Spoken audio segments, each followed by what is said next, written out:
Hello?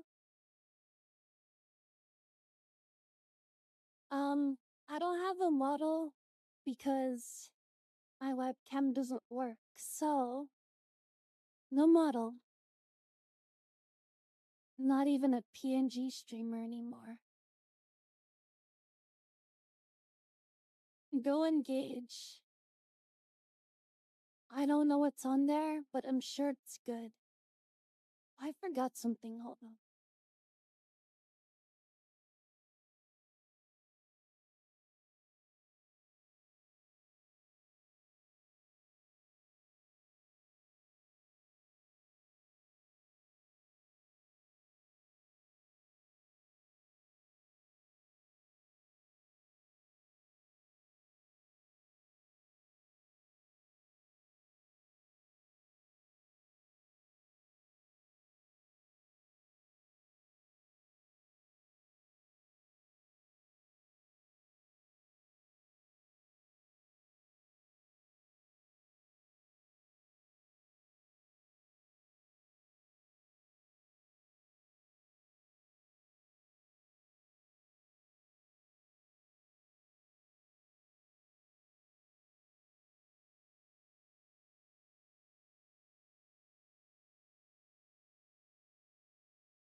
What time did we finish watching Avatar?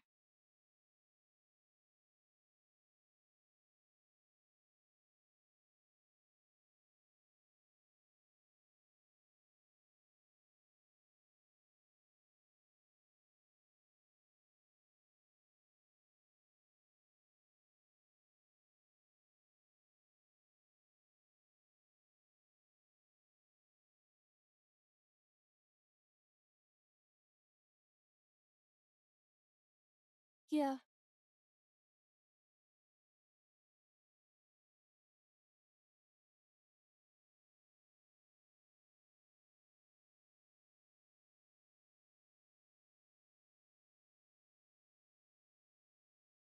okay.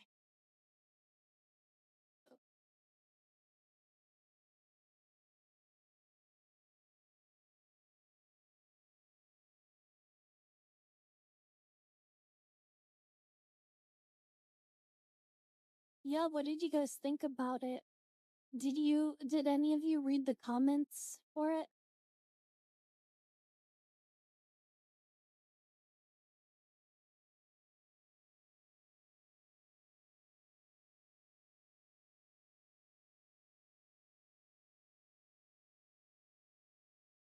Uh,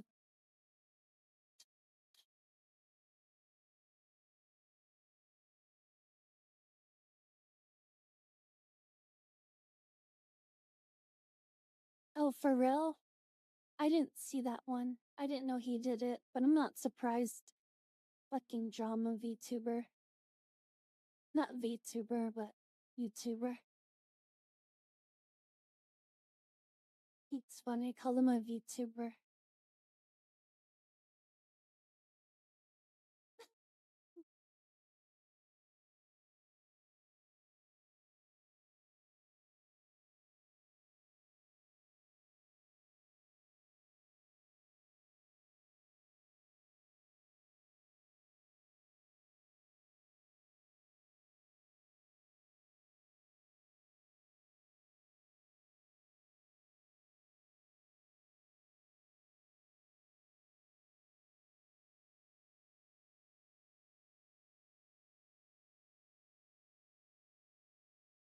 Yeah, so, just like mute me or time out if you haven't seen it, cause spoilers and stuff. Yeah, honestly, me too. I mean, the best that everyone on the team, production team, and on the actors, the best that they could really do is just take the source material from the cartoon and just translate it into live action as accurately as possible. And so even for the actors, the bar was set high, and with the medium of animation, certain things don't translate um perfectly over to live action. Like, the humor, the animated humor. A lot of it gets accentuated. It's yeah, Zuko was so good, especially the moments that were emotional, really on par with on the same level as the source material. But the thing that we like about animation, cartoons, anime is that there's moments of humor where it's exaggerated, it's over exaggerated, the expressions, right? The comedic humor. And you can't really, like, what did you expect them to do? Break out into like slapstick comedy? Even for Sokka's character. I was critical of the original movie because Sokka's character was just really dry and serious. But here, I thought he had his moments, and I thought it all appropriately fit the tone of the live action adaptation. A lot of people are so critical about it, but it's like, I wonder if a lot of anime fans, I mean, so many must know that, it often starts as a light novel and then goes into a manga, or it starts out as a manga and then goes to anime. But let's just say that, you know, the literature is the source material and then it gets translated over to anime. But that's where a lot of anime fans tend to stop. There's usually live action dramas that they get adapted into or full on movies. And so it's like I never hear about people criticizing or complaining about those. And I just think that they probably don't even care to watch it or are sometimes unaware. Like Grave of the Fireflies, Rurouni Kenshin, those have live action dramas, movies and stuff. Um, the one on Netflix, the one with the kid who like time travels. Do you guys know what I'm talking about?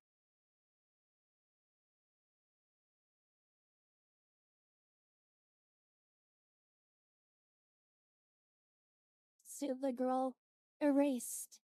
And I first saw the drama. Actually, I don't think I even saw the anime. That or I don't remember. But the drama is on Netflix and it's so good. Erased, it's so good. And that's based off of a manga and anime that's very popular and highly acclaimed as well.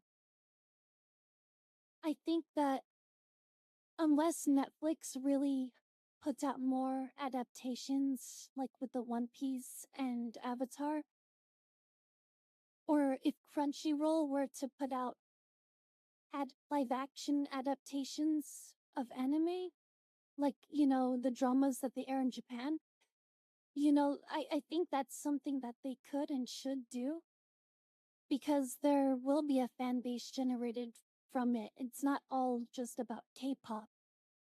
So I think that it's a new venture that they can do that um, a fan base is already there waiting for it. They just don't know it yet. I might look at his stuff, but at the same time, I don't really care about his opinion all the time. Very rarely that I do. I used to even like watching Asmon's takes. Now I don't watch him at all, like ever.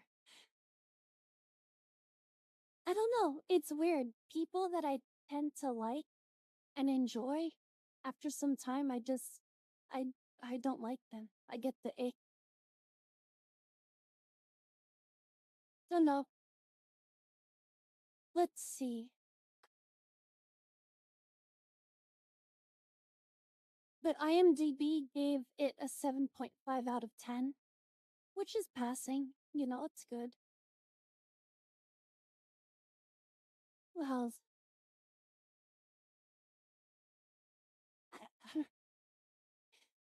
but I've been working a lot nonstop yesterday and then today. Other than like watching Avatar with you guys and free run, I have a lot of updates for the channel that I've already done. I implemented kick alerts into the stream and also YouTube alerts. So from those ends, if there's like a subscriber or a channel member for it, um, any kind of tip or dono, there should be custom alerts for those things that are separate from the Twitch set of alerts. Um, so that was the whole thing. I also went with my mods and got the whole Adobe suite, all the apps that I want and needed, and got that set up and running so I can also start graphic designing again. And also, I'm going to be doing editing. I'm going to be editing my own videos and clips for YouTube and for Twitter. Um, just to just to increase productivity and put out more content. So now that I'm already like getting things set up and running with the stream itself, I can shift gears and start to stream with more content focus in mind for like, oh, what's this going to be a video about? What are these clips going to be for? So I'm going to be doing probably shorter streams, unfortunately. So less time to spend with you guys. But more of my time will be put into editing videos because I want to start pumping out a high volume of them. What else? Also with the Photoshop, I'll probably start pre-planning a schedule, which is always going to be tentative to changes during the week based on whatever happens or what kind of games or media pops up. But I will be making schedules for that as well. I'm going to be very heavily implementing the Patreon now. So, like, I implemented it and I kind of like tapered off. I backed off of it a little bit, but going forward, I will be having those enforced by my mod team. So, anything that's done here on stream or Discord, like community stuff, games, I have some events planned. I have a contest planned for next week. That'll be really fun. But these things are gonna be pushed with the backing and support from you guys through Patreon, which I really appreciate, by the way. So thank you guys so much.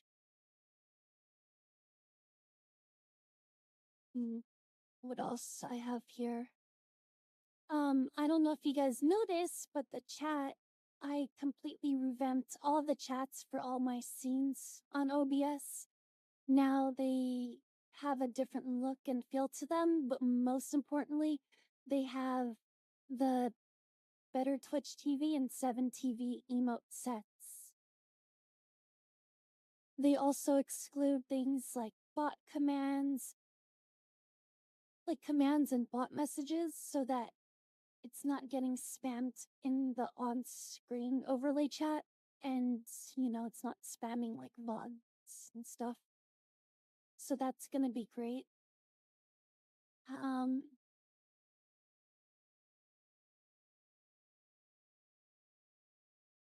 and that was a complete overhaul. That was a lot of work and figuring out. Shout out to Bera for helping me with it, and with Botrix, because like it was really hard to find something that was compatible for all these things. So you can see, like, Crizzle just posted a message both in Kick and in YouTube, and you guys can see that on the overlay chat on stream. So whenever a viewer is on another platform other than Twitch, you can actually see them and interact with them and vice versa. So it's universal. This is kind of a new thing, kind of like the first of its kind. A lot of people who multi-stream, if they do it raw and they don't use Restream um, service, they probably only do it to like Twitch and Kick or Twitch and YouTube, but I'm doing it to 4 different platforms. The only thing is that I sacrificed any kind of support for Twitter because let's face it, people don't post on, like, they can't chat from Twitter, they can only post comments on the stream video itself as if it were a post on Twitter. So that's the only thing that I can't see or interact with, but all the other platforms I can. If I really need to type something, I can always click over on my OBS and click on the Twitch chat and interact with you guys through there, through typing. But I can't type as easily, you know, through like YouTube or through Kick. I have to like go in manually to those sites and do it. But this is like a huge leap forward in terms of like compatibility and universality. I don't know. So yeah, I'm happy with it. It's not as customizable in terms of fonts and all that stuff, but I still think it looks pretty good for what it is, honestly. So yeah, guys, enjoy that. What else? And there's no guides for this stuff, you know, I just like a lot of trial and error, figuring things out, experimenting. I even had to like do the weird code stuff. Like, I don't even know, like inspecting sources and looking at the HTML and all that fun stuff, altering the hyperlinks. And it's just like, there's no guide. Yeah. Um, Crizzle made me an icon for the Discord, and I put it all throughout all the different platforms. I'm gonna be photoshopping like new ones as well. So I'll be updating those too. Like I'm gonna be like photoshopping like stream assets, graphics, icons, schedule. There's a lot. Um, I don't know. I tried to see if I could fix the stream elements tip alert because I know Crizzle did something. Sometimes my alerts do have like a 10 or 15-second limit. So if something pops off,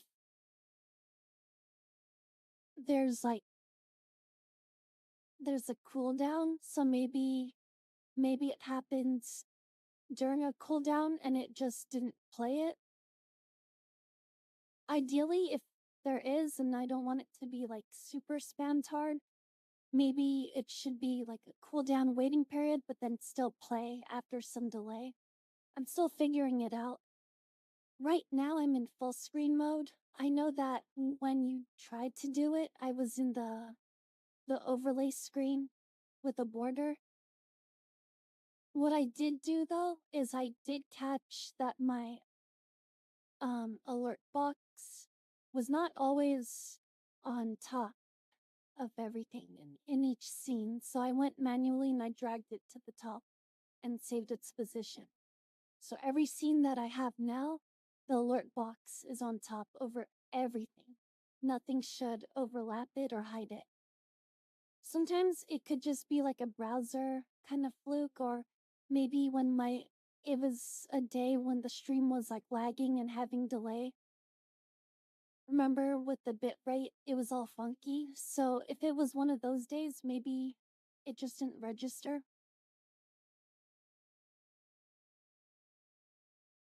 If anyone wants to test and see and throw like, I don't know what the limit is, if it's $5 or if it could be just $1. I did test it with Stream Elements, like a test dono, And it worked. Or it seems to have worked. I tested it a few times. But if you guys want to test it, feel free. And it always helps me, so no complaints there. But if you don't want to right now, you don't have to.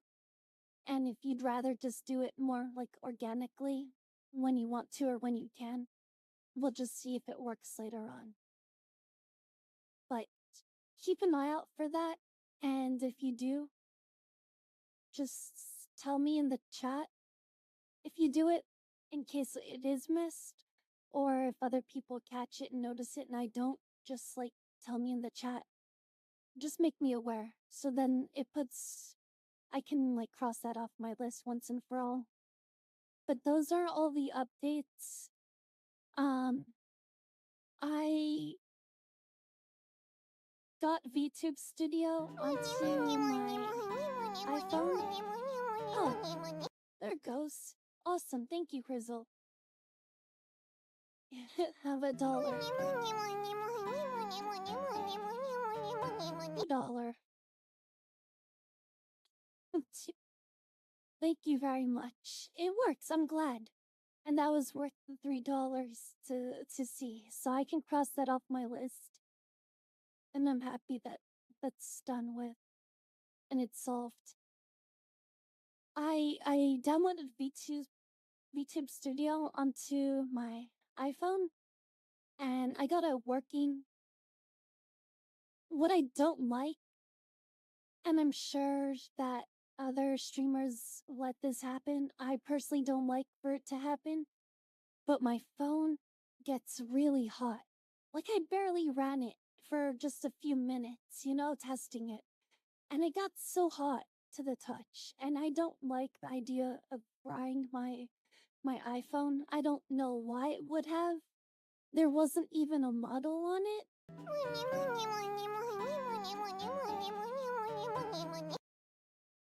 Oh my freaking god, honey. Thank you. You could have spammed that 50 individual times $1 each, and then... No, I don't want to give you bad ideas. I'm just kidding. Thank you so much, though. Oh my god. Jeez. Let me ask you guys, do you recall on the old channel, were there times that it was stated like the phone got too hot and thus the model stopped working temporarily or had to turn it off while streaming? Because I recall definitely sometimes it would like lose charge, and that would be a reason why, but I don't know if it was from like heating. But yeah, so it gets hot. I don't know. I didn't like it. I uninstalled VTube Studio. And what I'm looking at... Hey, what's up, 16? Yeah, so I have it on the charger. So it didn't really lose. Or maybe it does and I just, didn't have it on long enough to notice. Maybe it is like the VR headset where it just slowly discharges.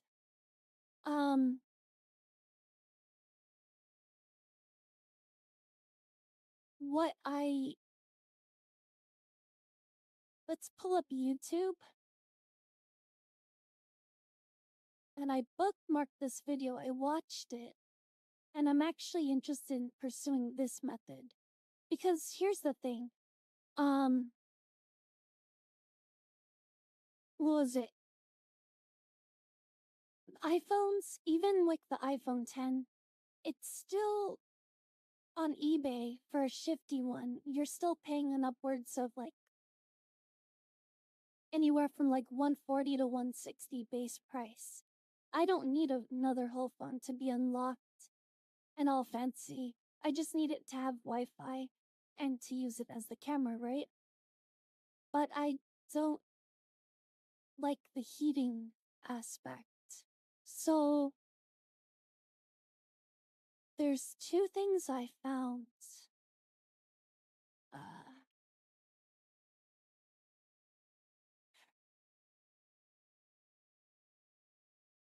I saw this video, and apparently last month, or like in December, it got its first, like, major update since like a year or two.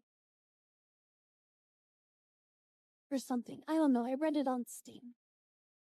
And it says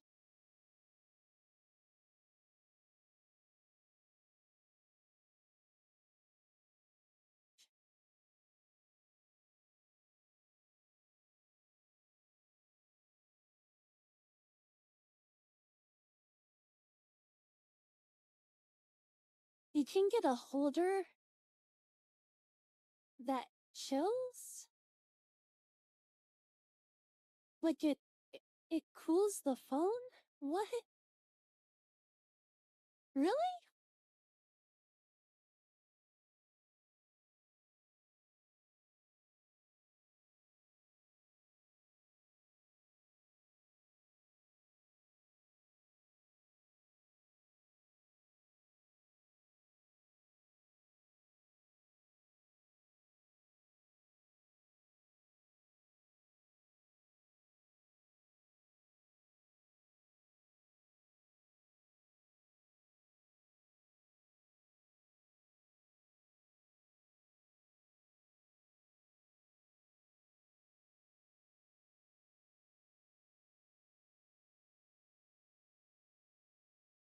Um,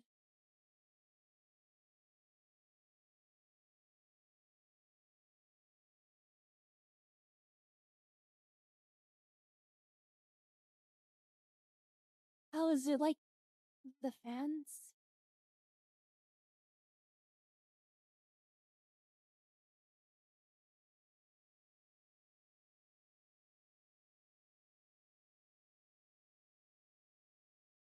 I literally thought it got cold or something. That's funny. Oh, it's an actual. Oh, okay. That's huge. Okay.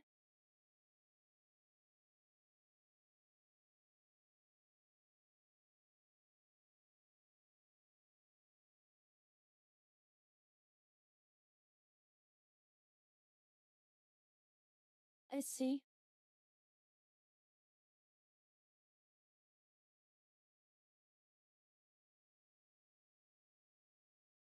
Well, I saw this.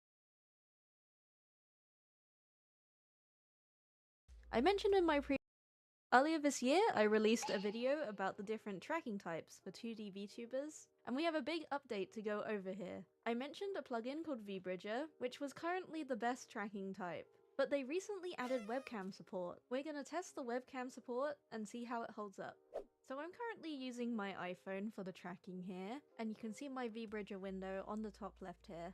I mentioned in my previous video that this is the current best tracking that we can get. Using iPhone and VBridger gives you very smooth tracking, very accurate tracking, and also allows you to use the extra keyforms on areas such as your mouth, so we can do things like this, which you ordinarily can't do with the other tracking types. Let's go ahead and look at our webcam options now. So to get to the webcam options in VBridger, we need to go to this drop-down menu, and our two webcam options are at the very bottom here. It's NVIDIA tracking and media pipe. NVIDIA tracking requires you to have an RTX video card, so if you don't have one of those, media pipe is the option for you. We're going to start off by looking at NVIDIA tracking. So here is the NVIDIA tracker, and this is currently using my webcam. An important thing to note, if you're planning to use the RTX tracking, you need to have downloaded the VTube Studio NVIDIA Broadcast Tracker, which is free on the Steam store. If a tracker isn't working for you, you may need to go into VBridger settings and locate your VTube Studio. So out of the box, the tracking is already a lot better than the base tracking through VTube Studio. I'll put up a comparison on the screen real fast right now. You may notice that your movements may be a little bit more jittery.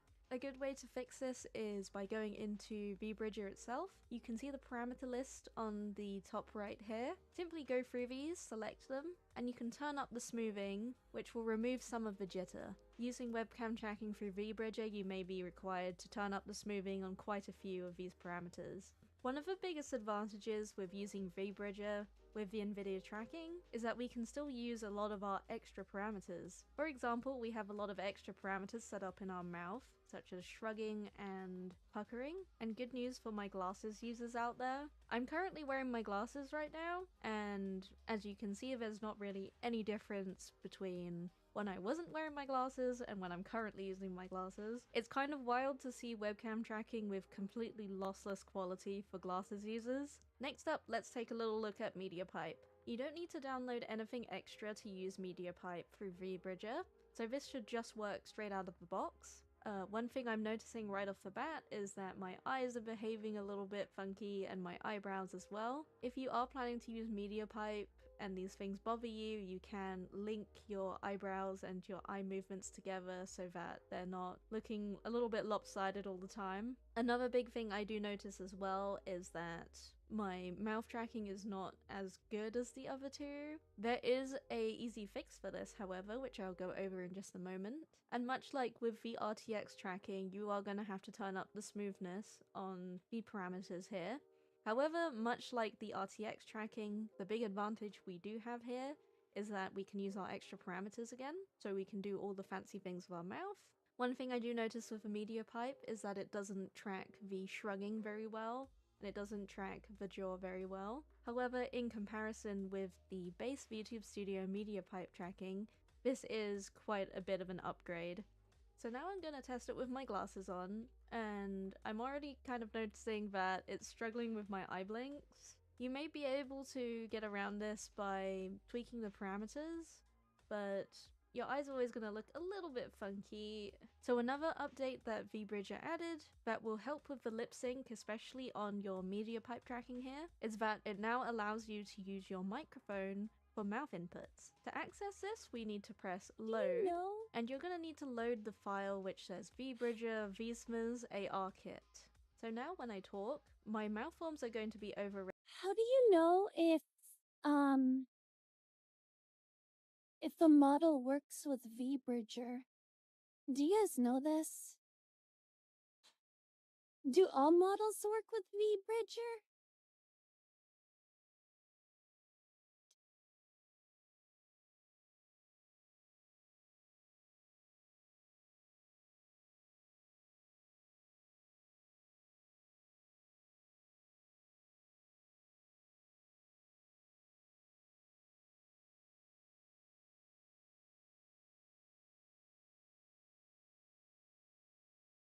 See,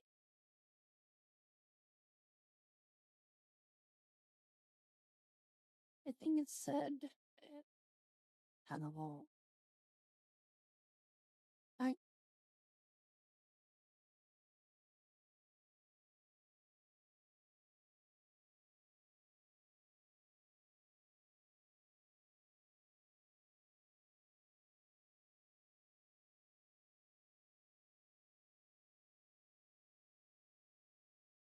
Yeah, see, one endeavor just opens up a whole new can of worms that I have to research. So it's been a lot of like researching, testing, implementing. Well, here it says, will a model that's VBridger compatible cause more CPU usage? I was dumb and I first downloaded and installed VC Face, and then I was like, how come I can't put my model into it? And then I realized, oh, it's only for 3D, it's only for Vroid model stuff, like VR chat models and whatnot. So then I uninstalled it. And then in my mind, I was like, VBridger is just a bridging app between the iPhone and VTube Studio or OBS, right? That's what I thought, because in like VBridger, it's bridging something. But then I looked into this video and then I was like, oh, it's a whole tracking software. So I remember VBridger because on the other channel, once we had the latest model, it was used with the iPhone plus VBridger because the rigger specifically made the parameters to work with VBridger, such as the cheek puff and the tongue. And the model that I have actually has those things. And I know so because I saw the parameters and it it says for iPhone or Android only. Well, the Bridger apparently just released this update a month ago about where you can use webcam tracking to do those things, to use those parameters. And you saw in the comparison, they show what it's like with the tracking with the iPhone. And then they compare and then they show like what it's like in comparison. So, I want to so it's like optimally if I use this app with the iPhone, it's like the best kind of thing, especially for like an end game custom model that I have made for me.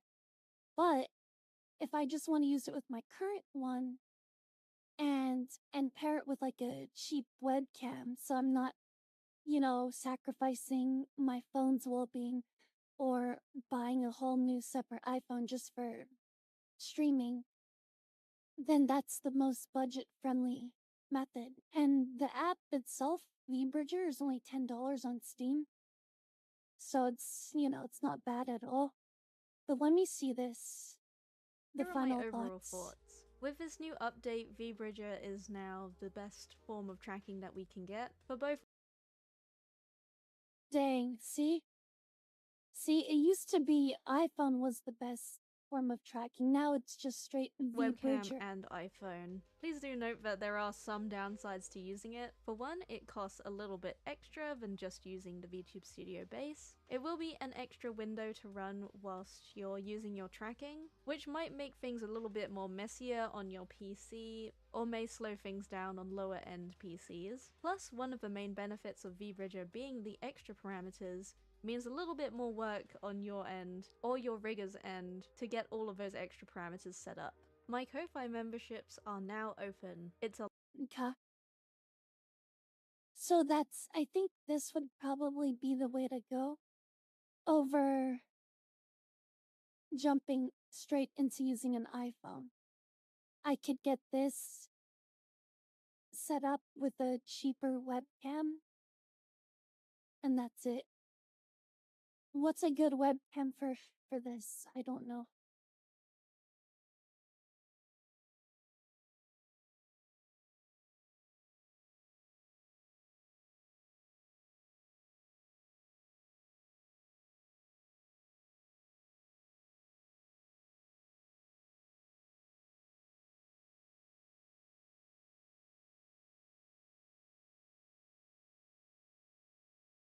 Ah, never mind, they don't. What?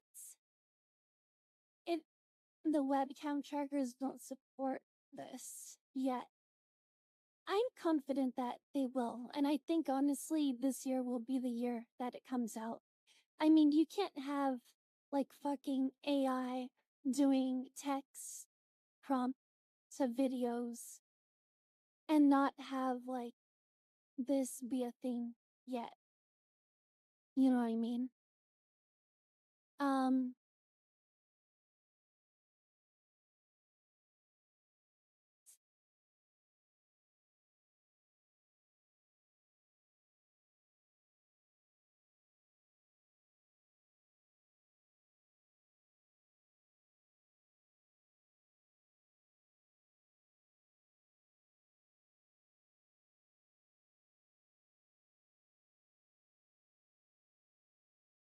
you guys just want me to make a hega face, huh?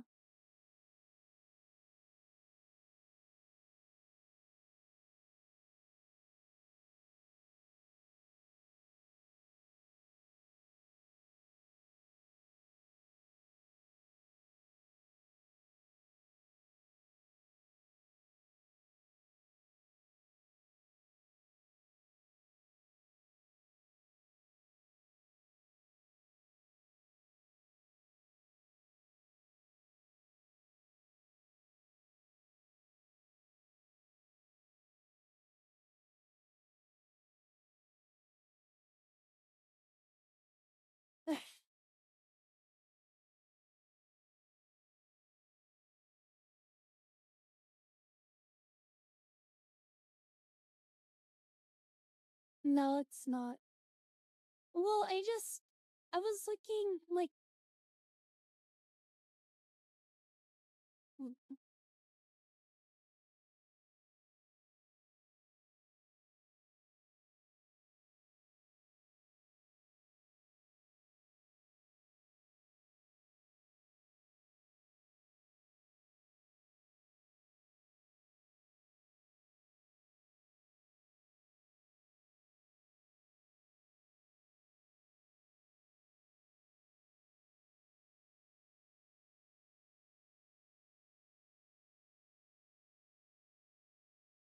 oh, what the heck? Why, why are the no-name webcams like the one I have? They're like $20. But then Logitech's and Elgato's are 150 and 160. You might as well just buy a used iPhone for that.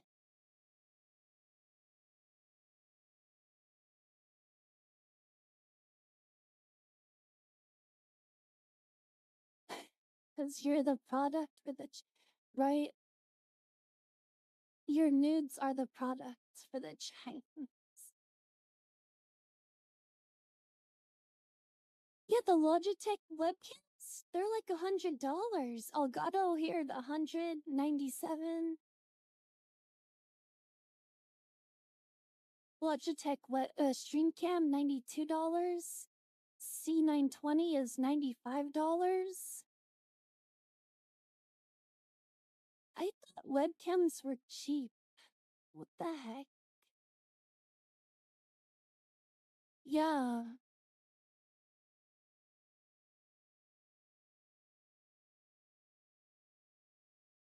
that's so weird.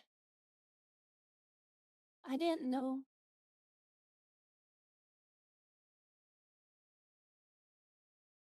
Okay. Well, I guess something to think about for me to consider. But yeah, I wanna watch Wi-Files with you guys.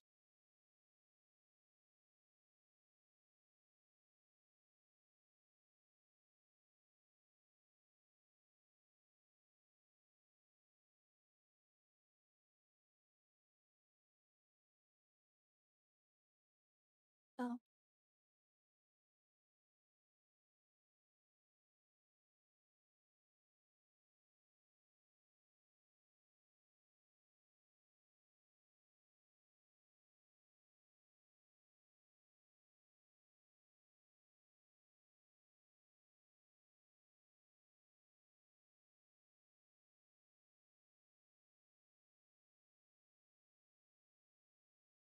they have a new one from yesterday. It's just been so busy, you know? But I'm glad we got Avatar out of the way. Oh my god. Hold on, I want to see what Fightin' Charlie said.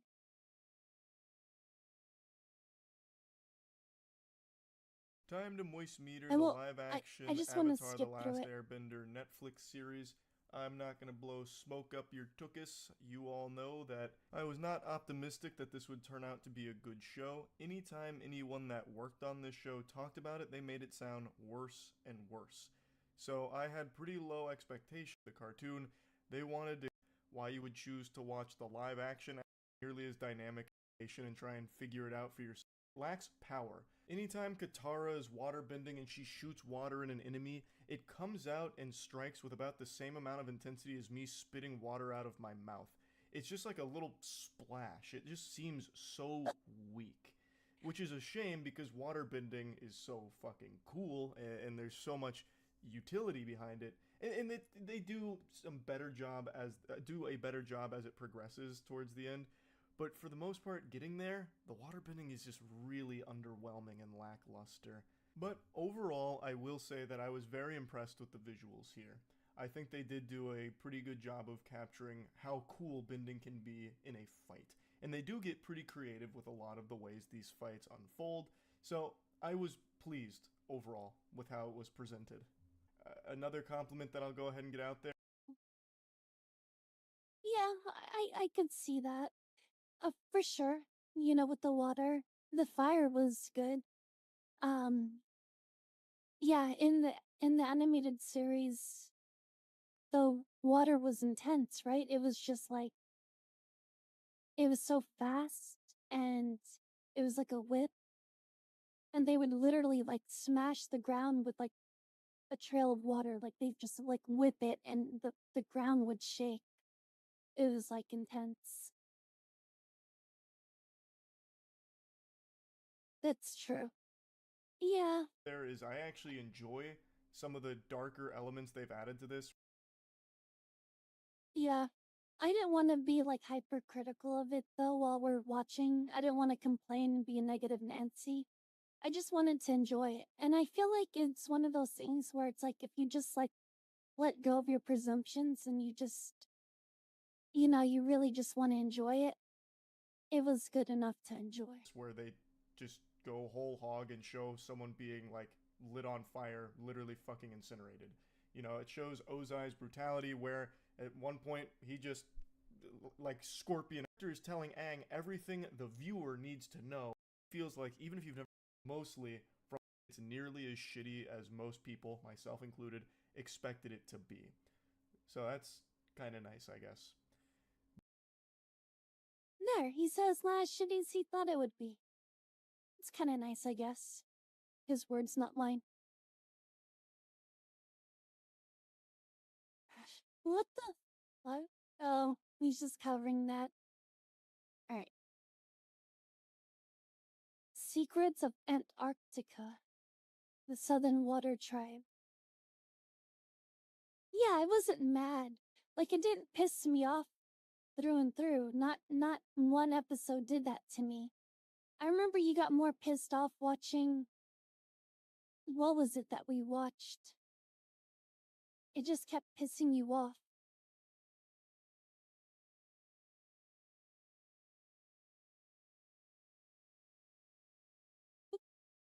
Yeah, Taco Bell pisses you off more. And alien bases go.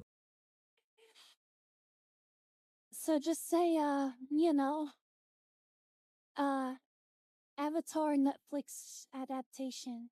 Not as bad as Taco Bell. There you go. This episode of the Y-Files is brought to you. Tim, fuck. They got him, guys. They got him. It's all downhill from here. Y-Files, it's all downhill. We've peaked, and we've hit fucking Temu Plateau. By Timu. Antarctica He's a Timu. Timo. See, we would have been climbing. has been the source of high strangeness for a long time. Rumors of UFOs and alien bases go back to the 1930s. Hitler wanted to build bases there. Some people think he did. Operation High Jump arrived in 1946 with a heavily armed U.S. Navy fleet. Their mission was to extend American sovereignty over Antarctica. The mission was supposed to take 6 months. Instead, it lasted 6 weeks. The operation ended because of poor weather. At least that's the official report. Eyewitnesses said aggressive flying, disc-shaped craft chased the Navy out of the area. In 1985, a medevac flight was forced over a no-fly zone near the South Pole. The crew saw a giant hole in the ice, as wide as a football field. When the crew returned to base, they were debriefed, not by the Navy, by men in suits. One of the crewmen said they had the typical DC look. In the 1990s, Navy flight crews reported silver discs zipping over mountain peaks at impossible speeds. The crews were told to never speak of it. In 2003, a Navy SEAL on a covert mission found an ancient structure protruding through the ice. It was made of something that wasn't quite metal, but wasn't quite stone. It was warm to the touch, and on that structure was a door. In 2018, scientists in Antarctica launched weather balloons to study cosmic rays coming from space and hitting the Earth. They found cosmic rays, as expected. But what they didn't expect, the cosmic rays were coming from something 2 miles underneath the ice. There are witnesses who have seen things, heard things, and felt things that should not exist in Antarctica, yet they do. Whatever's down there, we're not supposed to know about it. But one thing's for sure, something very strange and very important is happening at the bottom of the world.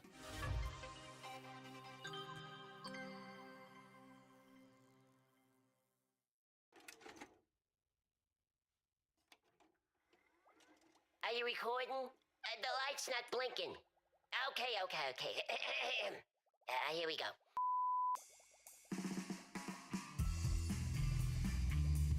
Hello, humans. My name is Hecklefish Moriarty, and this is my Penguin. Timu audition I can't reel. see it. You may already know me as the host of the Y-Files. What?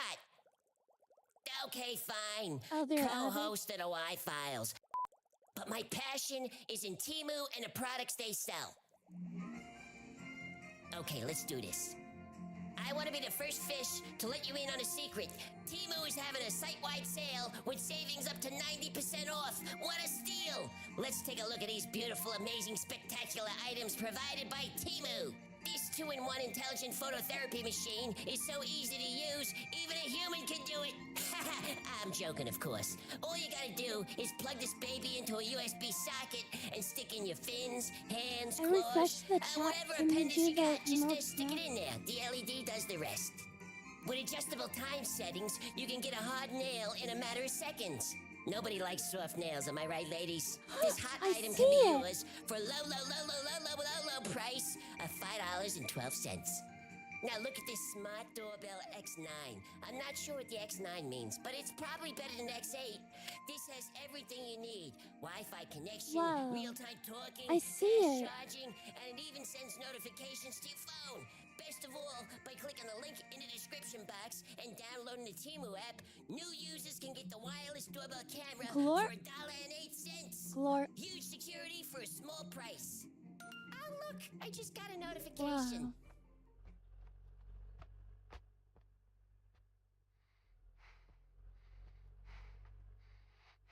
Oh my god, it's ABBA. Okay, that threw me off. Hang on. Hey, how many humans does it take to suspend a light bulb? Hopefully just one. You! Timu has this awesome levitating light bulb lamp to make anyone feel smarter. Look at that! Feeling smarter already. It's so simple too. Oh, Plug it I in like and spell. that. How does it And float? spin the bulb. Voila! Feel smarter and Is that a 2, 4, 3 Tesla for only bulb? $51.78. But wait, that's not all. Just for watching this video, you can receive a portable solar panel for only $1.40. For all my aquarium No way. for all my aquarium-fetted friends that love to travel, connect your No water pump to the way. solar panel and enjoy the views. And what kind of host would I be if I didn't encourage my followers to download the Timu app through the link below and get a $100 coupon bundle for free? Or search our code TWF100 in the Timu search bar to claim. First-time app users click the link below and get the portable solar panel and wireless doorbell. I'm Hecklefish, and this was my Timu audition. Please pick me. I've dreamed of this since I was a guppy. How was that? You know what? Let's do one more for safety. Everybody, back to one!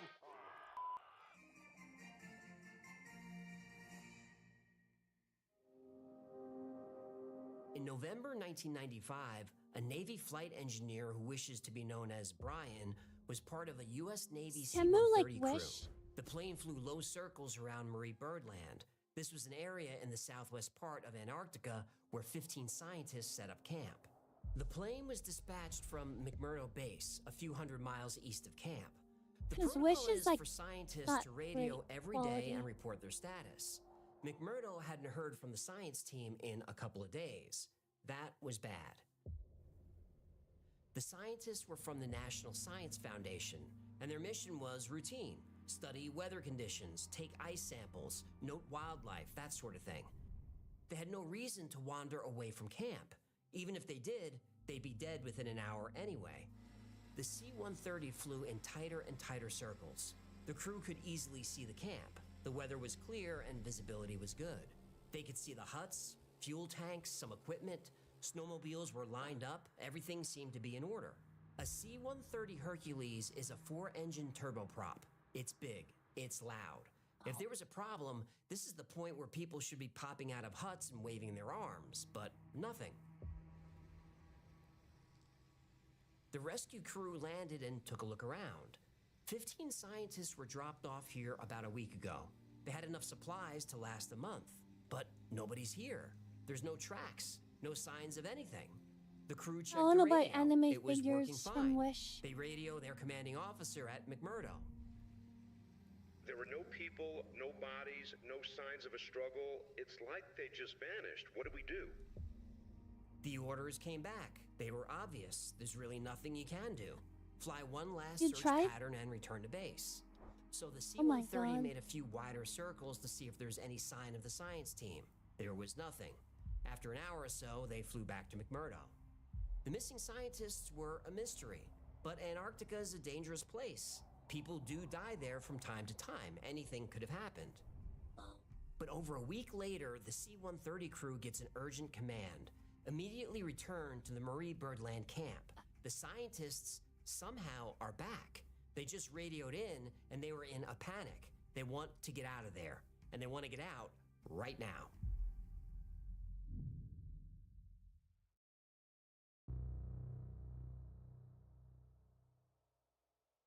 Antarctica is one of Earth's most isolated and unexplored places. Over 98% is buried beneath ice sheets that are 2 and sometimes even 3 miles thick. Despite extreme weather and limited access, discoveries are being made in Antarctica that hint at extraterrestrial activity, advanced technology, and lost civilizations hidden under the miles of ice. Recent satellite images reveal several pyramid and pyramid-like structures poking through the icy landscape. Sad. You have to take a picture and show me The later. official wanna explanation is see. that these are natural rock formations, but there's one pyramid built with precise geometry, with each side lining up perfectly with true north, south, east, and west. Something like this wouldn't occur in nature. This looks like intelligent design.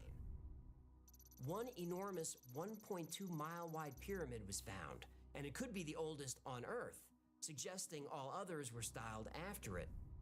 Is this another hint that an ancient race built these monuments to generate energy? And this takes us back to the story of Tesla, trying to create free, unlimited wireless energy with his Wardenclyffe Tower experiments. He attempted to use technology that may have been used in the Great Pyramid of Giza long ago. Tesla pyramid link below, human. According to the Knights Templar, the true purpose of each pyramid is to store an ark, just like the Ark of the Covenant. They claim there were 10 of these arks scattered around the world that, when connected, generated unlimited energy for everyone on Earth. Knights Templar link below. 90 million years ago, Antarctica was a rainforest. We have core samples to prove it. That's not controversial. Geologists claim Antarctica has been frozen and uninhabited for over 12 million years. So who's building pyramids beneath hundreds or thousands of feet of ice? Well, nobody. But what if Antarctica had a warmer climate more recently than 12 million years ago? Much more recently. The Pinkerton map, drawn in 1818, was the most accurate in the world. Well, almost. If you look at the southern hemisphere on the Pinkerton map, nothing exists, just open sea. Now, that makes sense. Antarctica wasn't discovered until 1820. It wasn't confirmed to be a landmass until 1840. But older maps show Antarctica not as a giant frozen continent, but as a land free of ice, a land where plants and animals lived. And these maps go back to the 1500s. In 1513, the Piri Reis map was compiled. Pee-wee Reese? Piri Reis. What I say? The Piri Reis map shows the coastline of Antarctica and the animals living there. The Orontius Phineas map is dated 1531. The entire continent of Antarctica is there, and there's no indication of ice at all. It shows mountain ranges that we know are there. The Piri Reis map only shows the coastline of Antarctica, but the Orontius map shows interior features of the continent.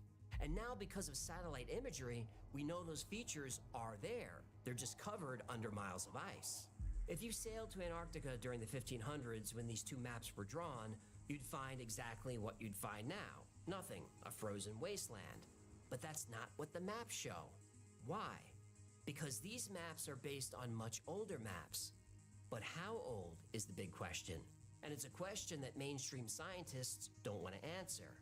Because the last time parts of the coast of Antarctica were free of ice was at least 6,000 years ago. The human race was not supposed to be sailing the globe back then. But the Orontius Phineas map shows the entire Oh, you know him continent too, free of ice. Alan? How could this be? Because it's based on a map that was drawn not 6,000 years ago, but 12,000 years ago. And the reason Antarctica wasn't covered in ice? Well, it wasn't at the South Pole.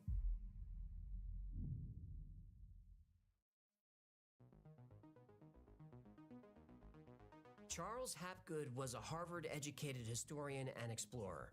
His radical theories about Earth's geologic history made him famous and controversial. Hapgood believed that Antarctica had a temperate climate not too long ago, and living there was an advanced ancient civilization.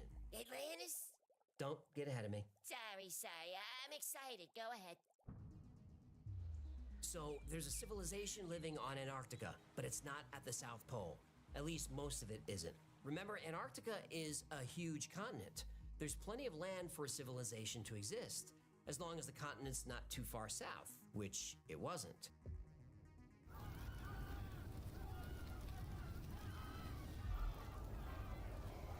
But suddenly, a crustal displacement violently relocated Antarctica into frigid polar latitudes 12,000 years ago.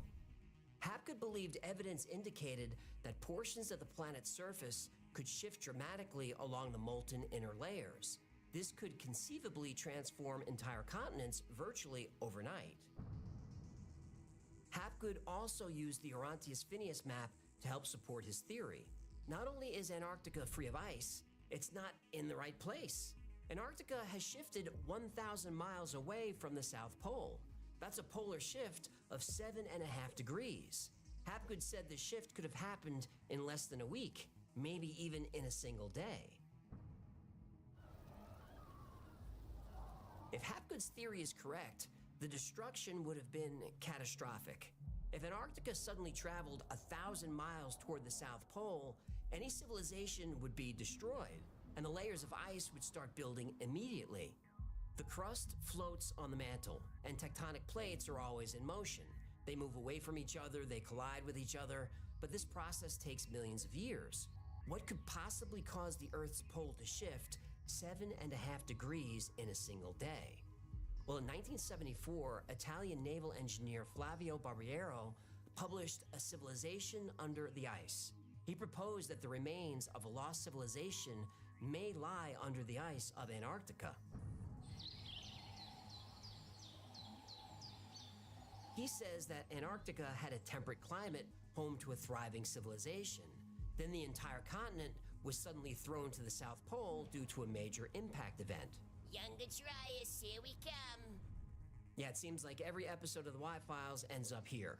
If there was a giant asteroid impact between 12 and 13,000 years ago, it could have caused a shift in the Earth's crust. We know something about 12,800 years ago suddenly caused the Earth to warm.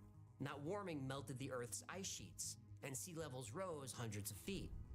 What if another result of this impact was a shifting in the Earth's poles of 7.5 degrees? Then suddenly, the Orontius Phineas map makes perfect sense. But that leaves the biggest question of all. Yeah, but who drew the map? Right. Clearly, whatever civilization drew the map was highly advanced. The Orontius map shows features that you could really only see from the air. Atlantis! This is the story of Good night. Atlantis! All of this does fit nicely with the story of Atlantis. The island nation, the advanced people, the sudden cataclysm. Every chronological event lines up perfectly. So what happened to the civilization when miles of ice started piling on top of their cities? Where did they go? Well, they didn't go anywhere. They're still down there.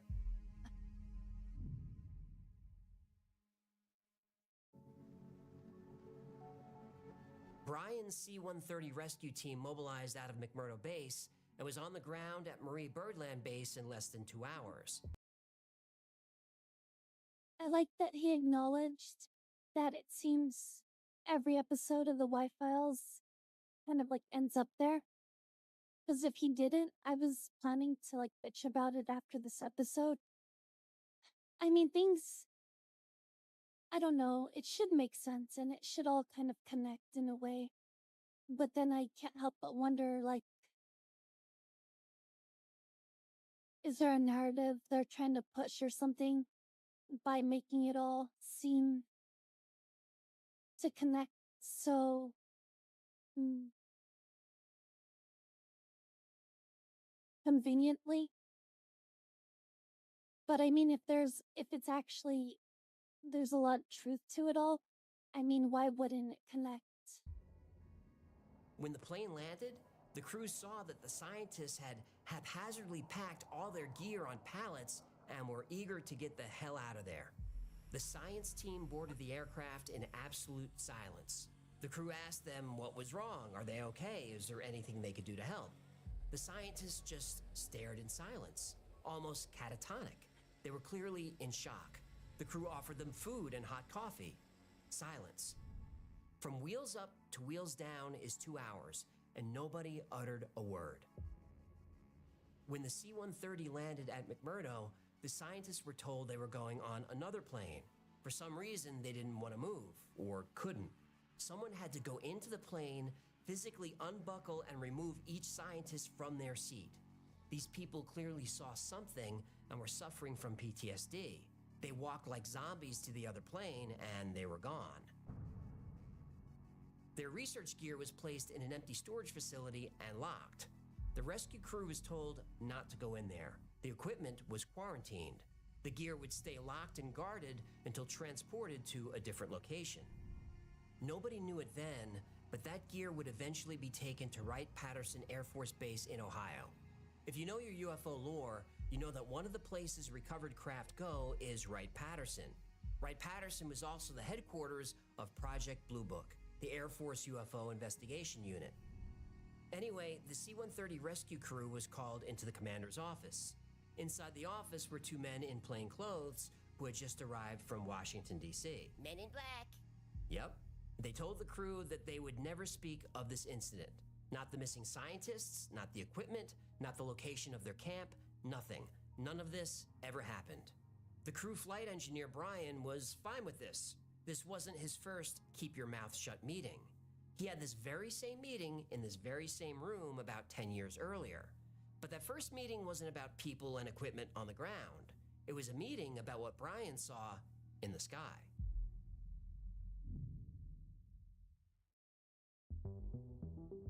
In 2003, a Navy SEAL team was dispatched from McMurdo Base to the Beardmore Glacier region.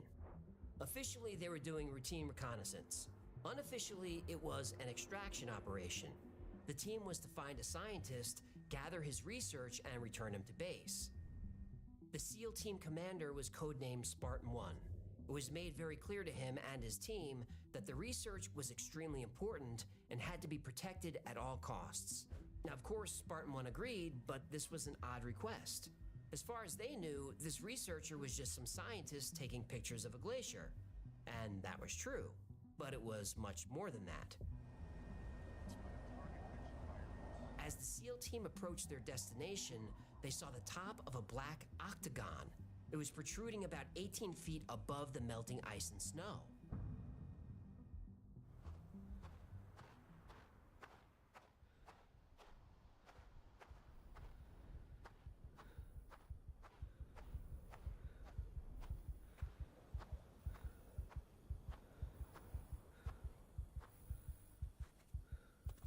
Spartan 1 approached and saw a huge door. It was 23 feet high and had markings that he thought looked like a star map. Also engraved in the door was a triangle with 2 lines crossing through the center. This is a symbol that's popped up in various places around the world throughout history. Journalist Linda Moulton Howe, who interviewed Spartan 1 and other witnesses, showed him the picture of a coin found in Mexico City in 1993. It had the same markings. Have you ever seen anything like that? That was on the outside of the door of the structure, the top right-hand corner of the door. Spartan 1 gently pushed on the door. It was over 20 feet tall and 18 feet thick. It opened easily. It was perfectly balanced. The SEAL team entered the building.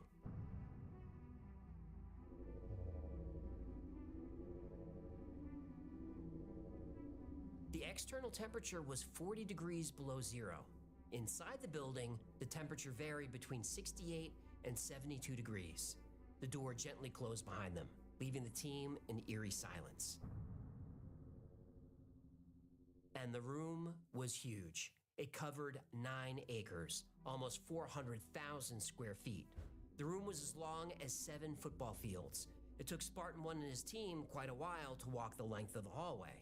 The walls were generating a soft lime green light, though they couldn't see how. It was as if the light was coming from the walls themselves. And on the walls were rows and rows of carved characters. Spartan 1 said they reminded him of Egyptian hieroglyphics or Mayan glyphs, but they definitely weren't either. The SEAL team found their scientists taking pictures and samples of the structure. They asked him how big this place was. He pointed to a ramp at the end of the room. The ramp extended down into the rest of the building. He said in total it covered 62 acres. That's over 2.7 million square feet. It was huge and mostly under the ice. And this was only one of several structures in the area. Now this was 2003. At this time, this giant door was the only way into the structure. But in the years since, other entrances have been found. But the only way to access them is by submarine. Subs have been going 2 miles under the ice to enter the structures. And unlike that top room, the facility's lower levels are occupied. And they're not occupied by humans.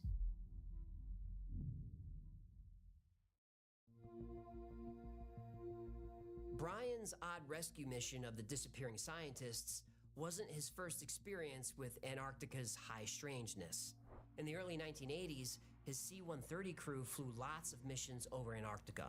These were usually trips to resupply research stations and transport cargo and personnel, mostly routine stuff. He called them milk runs. Then one mission changed everything. Brian received word his crew was to prepare for the emergency transport of an injured scientist at Davis Station on the opposite side of Antarctica. After taking on additional medical staff at McMurdo Station, they set course for the Trans-Antarctic Mountains. Approaching the South Pole, Brian noticed his navigator plotting an unusual course. He was heading straight over a remote camp labeled Air Sampling Station. It was a no-fly zone, so off-limits to planes. But with a life on the line, the crew violated the no-fly zone. As the plane gained altitude, Brian saw something he would never forget.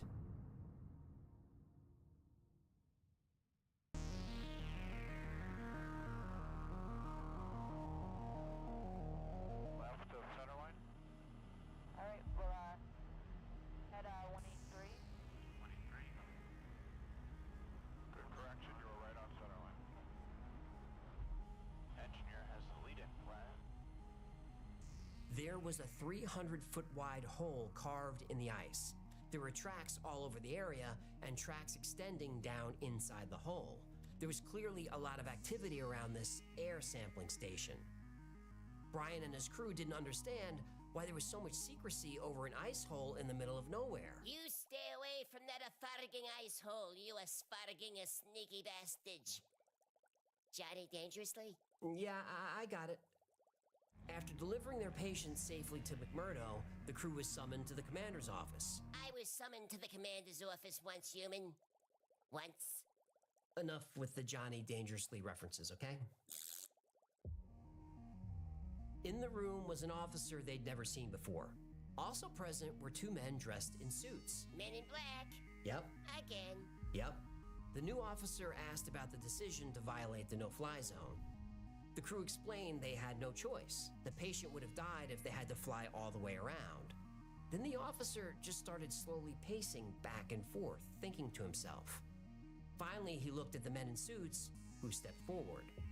They said, "Okay, gentlemen, what you saw, you did not see. You were not over that area. You will never go over that area. You will never ever talk about this ever again. Understood?" The crew agreed. Brian's been retired from the Navy for a few years, And even though he's never signed a non-disclosure agreement, he's still not comfortable giving his full name. Smart. He was with the Navy for years and flew hundreds of missions in Antarctica. He saw silver UFOs on many occasions, as did other flight crews. It was such a common occurrence that it became routine banter at the mess hall. Brian didn't think much of the incident until a few months later. He was assigned to fly a group of scientists to the dome at the South Pole. The dome was decommissioned in 2010, but at the time there were other buildings inside the dome. Obviously offices and labs, but there was also a galley.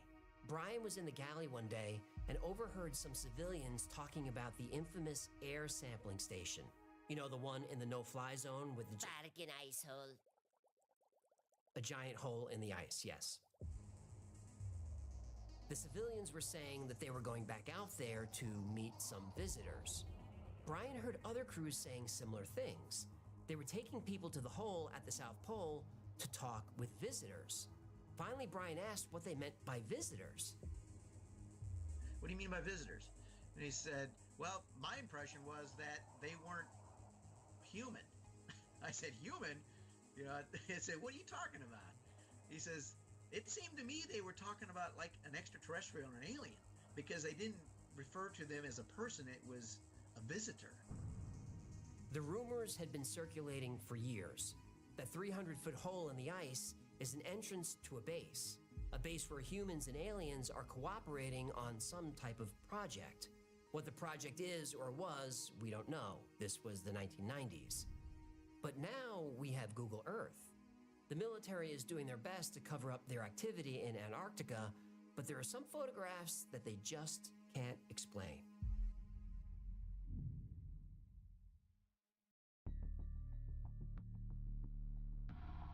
In 2007, a very suspicious image appeared on Google Earth.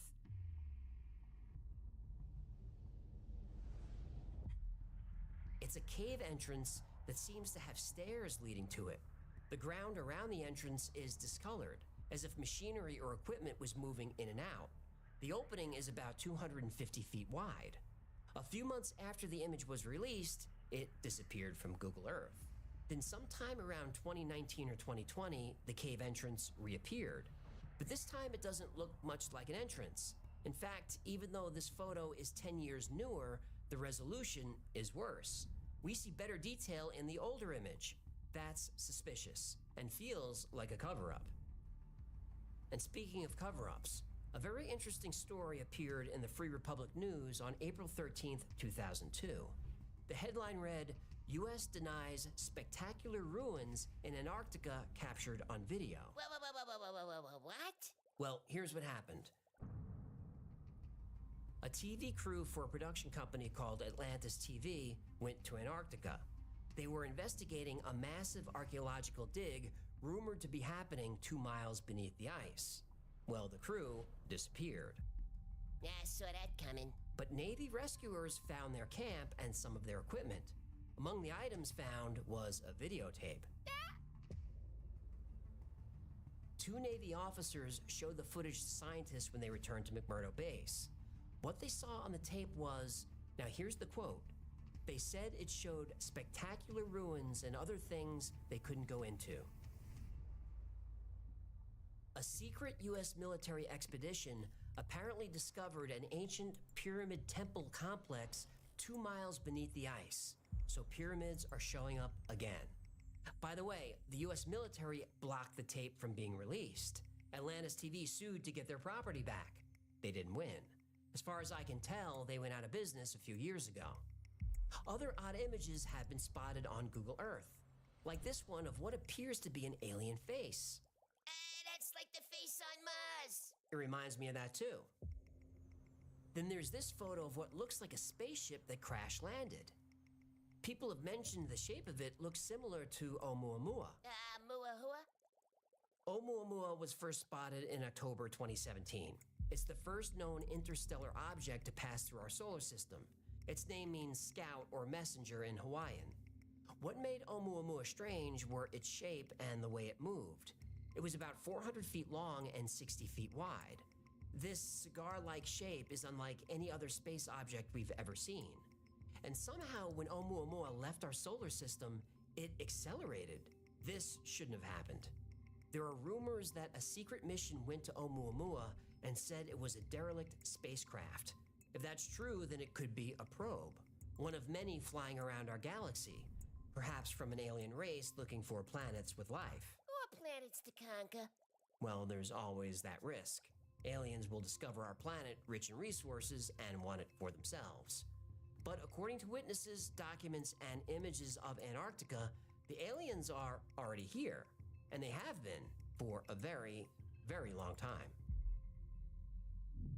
Since the 1950s? There are so many stories, rumors, and legends about Antarctica that it's impossible to cover them all in one video. If you want me to go into detail on any of today's stories or any others, let me know. There's a lot of material out there. Now, today we focused on the Younger Dryas impact theory, which moved Antarctica to a different position. We covered the caves and a few photo anomalies. We talked about the Navy SEAL who Was actually the entered aliens an are alien facility, American? and we talked about Brian, the Navy pilot, who Freedom. saw UFOs and the... And the giant Fartigan ice hole. Right, the 300-foot wide hole in the ice.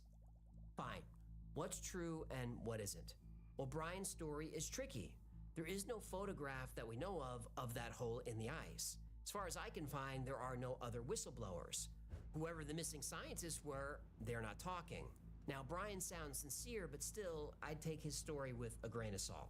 But Brian's reports of UFOs zipping around Antarctica are confirmed by multiple witnesses. UFOs are down there, I have no doubt about that.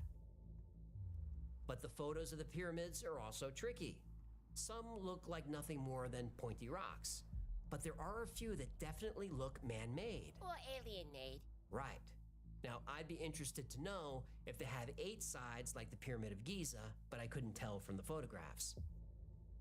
The face, I'm convinced that's just pareidolia.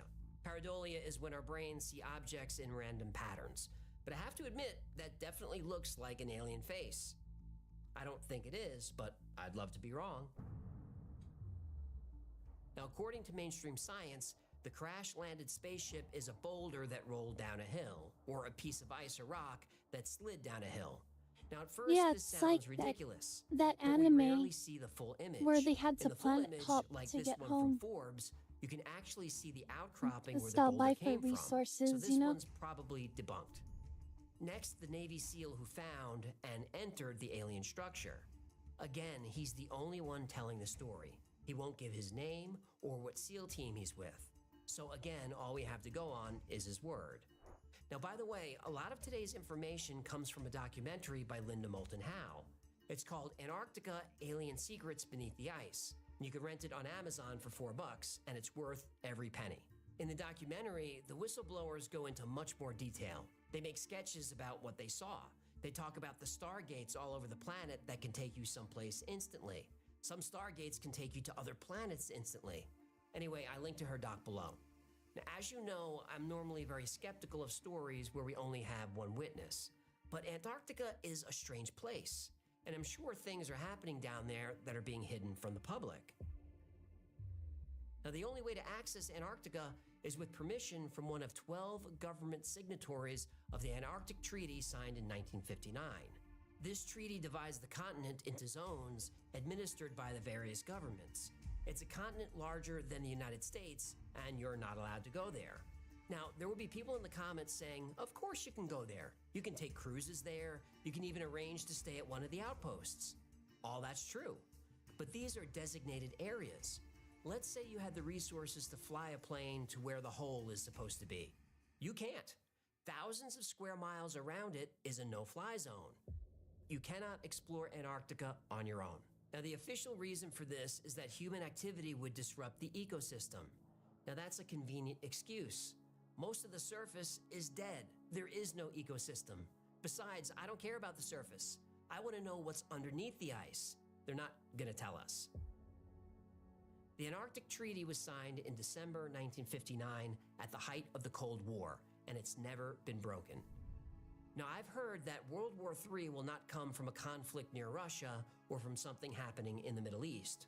World War III will occur when someone breaks the Antarctic Treaty. And if any of these whistleblowers are telling the truth, the United States already has broken the treaty. They claim major archaeological projects are underway right now miles below the ice. But maybe the treaty hasn't been broken. Maybe all the governments are working together to uncover something. Or they're working with, as Brian claims, several species of aliens right now. Now, could there be ancient civilizations buried under the ice, frozen in time like the city of Pompeii? Sure, but until we're allowed to dig, we'll never know. But could there be an active civilization beneath the ice? Scientifically speaking, absolutely there could. Antarctica is the most volcanically active place on Earth. Geothermal heat could provide fresh water and a very comfortable climate for life, intelligent life. And not in small pockets. There are caverns beneath the ice that are said to be larger than Manhattan Island. Now, we'll never know until we're allowed to dig, which we'll never be allowed to do. But here's a small wrinkle: global warming. Here we go again with the global warming myth. It's not a myth. The Earth is warming. Whether it's because of human activity or just part of the Earth's natural cycle, we don't know, but the Earth is warming. How dare you! So whether by pollution, an asteroid impact, or a massive solar event, there is a chance the Earth could warm quickly, like during the Younger Dryas. Then Antarctica would be free of ice, as it once was. Then the entire Earth would experience another cataclysmic flood. And if there is a civilization beneath Antarctica, it would be revealed. Now, if this global disaster happens, I guess there is a bright side. Civilization will continue. It just won't be ours.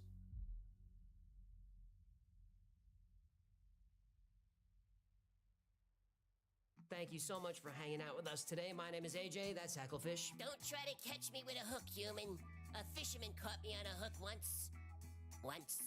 This has been the Y-Files, and if you had fun or learned anything, do him a favor, subscribe, like, comment, share. When you do that, it's like giving him a shiatsu massage. He loves it. Like most topics we cover on the channel, today's is recommended by you. So if there's a story you'd like to see or learn more about, go to theyfiles.com/tips. There's so much more about the South Pole that we need to get into. Oh, don't forget that the Y-Files is also a podcast. I post episodes twice a week, diving deeper into the intriguing stories from the channel. There are also exclusive episodes with content too hot for the channel. Check out the Y-Files Operation Podcast wherever you listen to podcasts.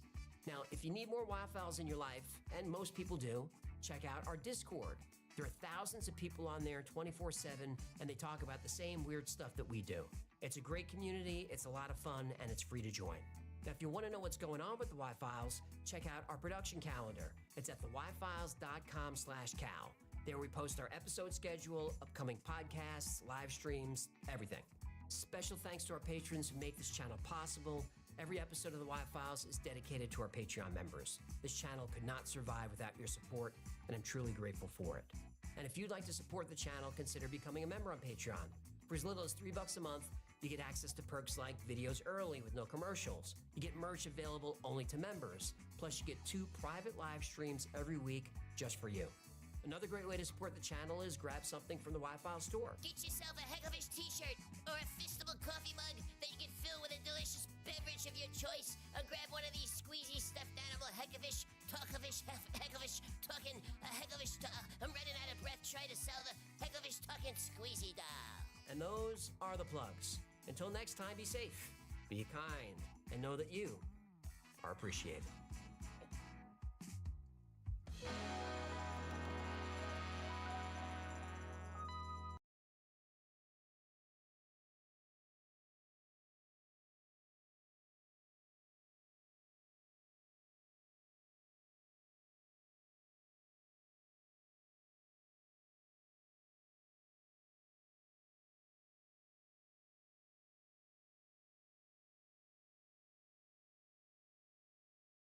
What did we land on the moon? Did we put people again on the moon or something?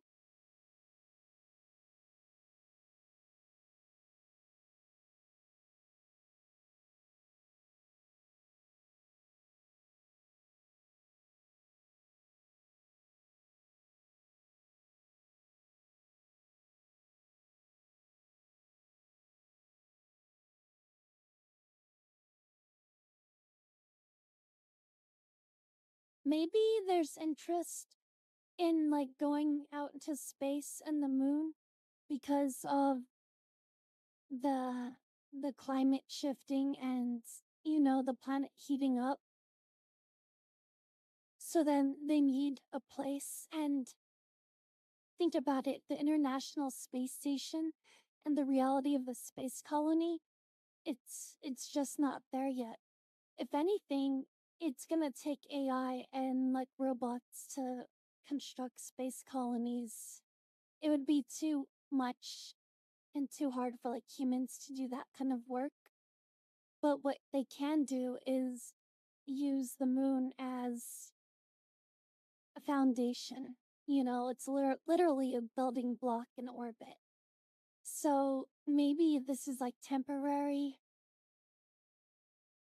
home or shelter for like a generation or so, or multiple rather. And then also the same thing with Antarctica. Because I know like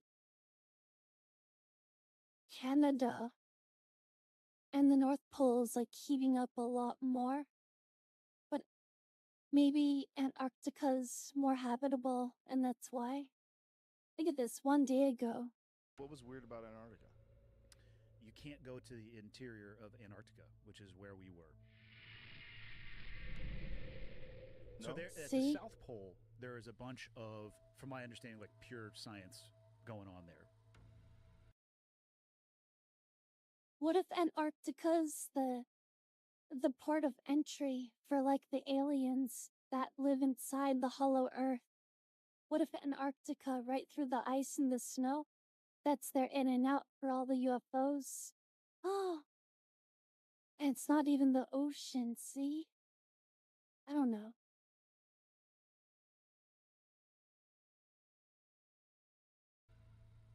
This is straight up kind of tourism.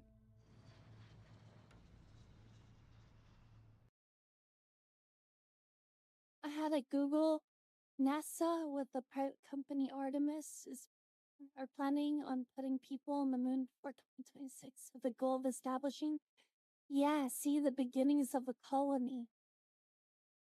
Yeah, you see that? Because but think about it. If there's like a nuclear holocaust or something, or like the Younger Dryas, the floods, they want to probably have an archive of all of the DNA and seeds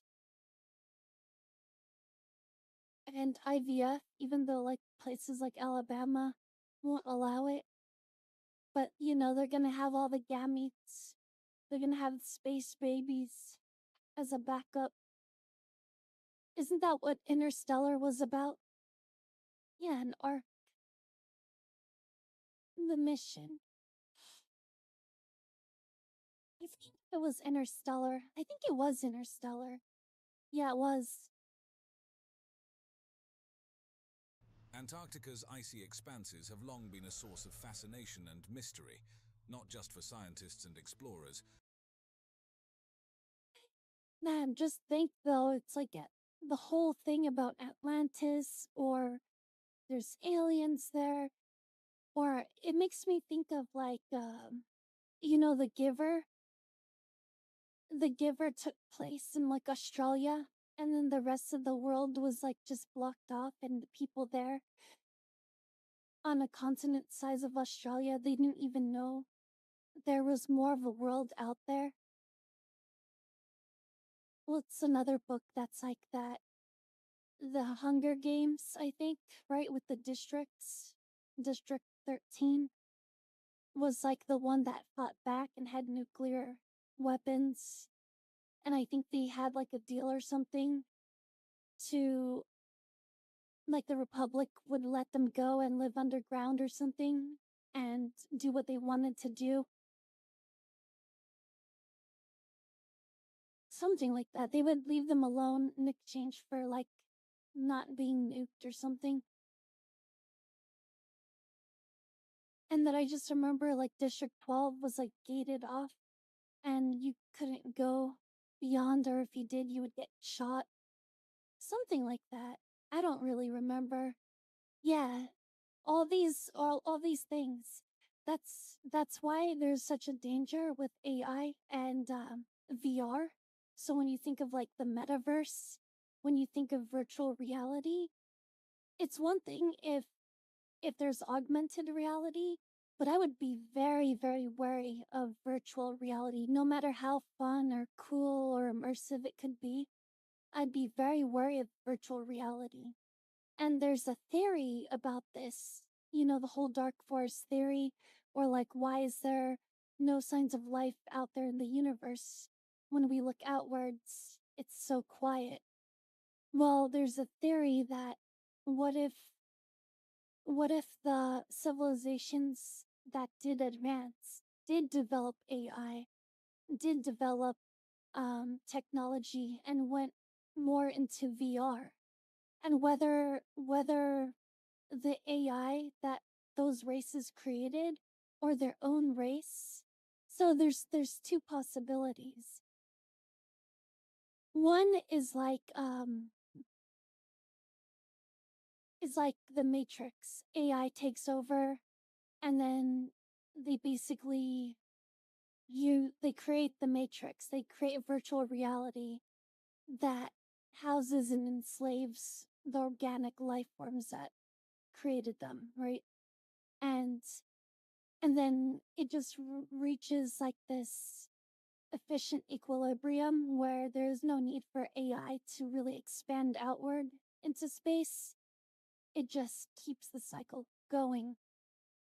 And then, you know, the whole like Dyson sphere stuff. The other theory is, or the other method of that, if not AI, think of someone like Bezos and Amazon, or even Zuckerberg, right? If Zuckerberg if Zuckerberg went to Burger King and really had it his way, what would he do? He would have the metaverse. People would live and work and consume, and all their time would just be the metaverse.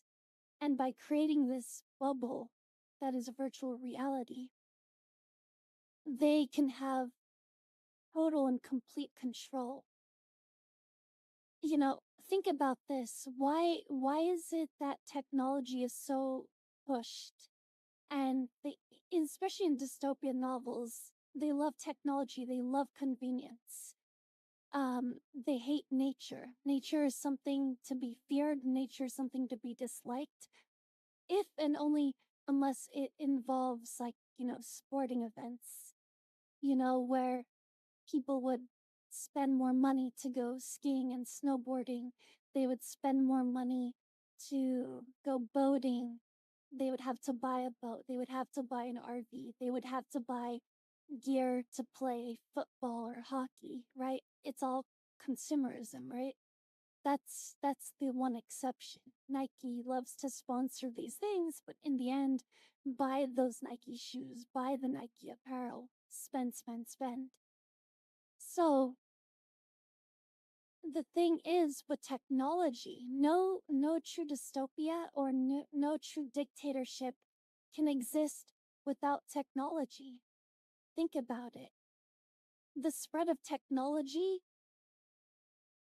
it breeds control, like this atmosphere and environment of control, right? You can have a police state with surveillance if you have the internet connection, if you have the cameras, the technology there to keep an eye on everyone. Big Brother, the screens in everyone's home, the microphones. If you don't have the technology, you don't have that kind of surveillance.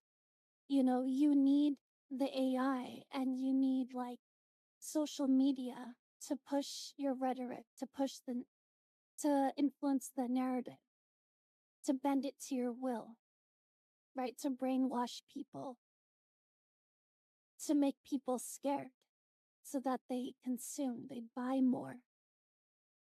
So all these things, you need technology to do it. You don't need nature.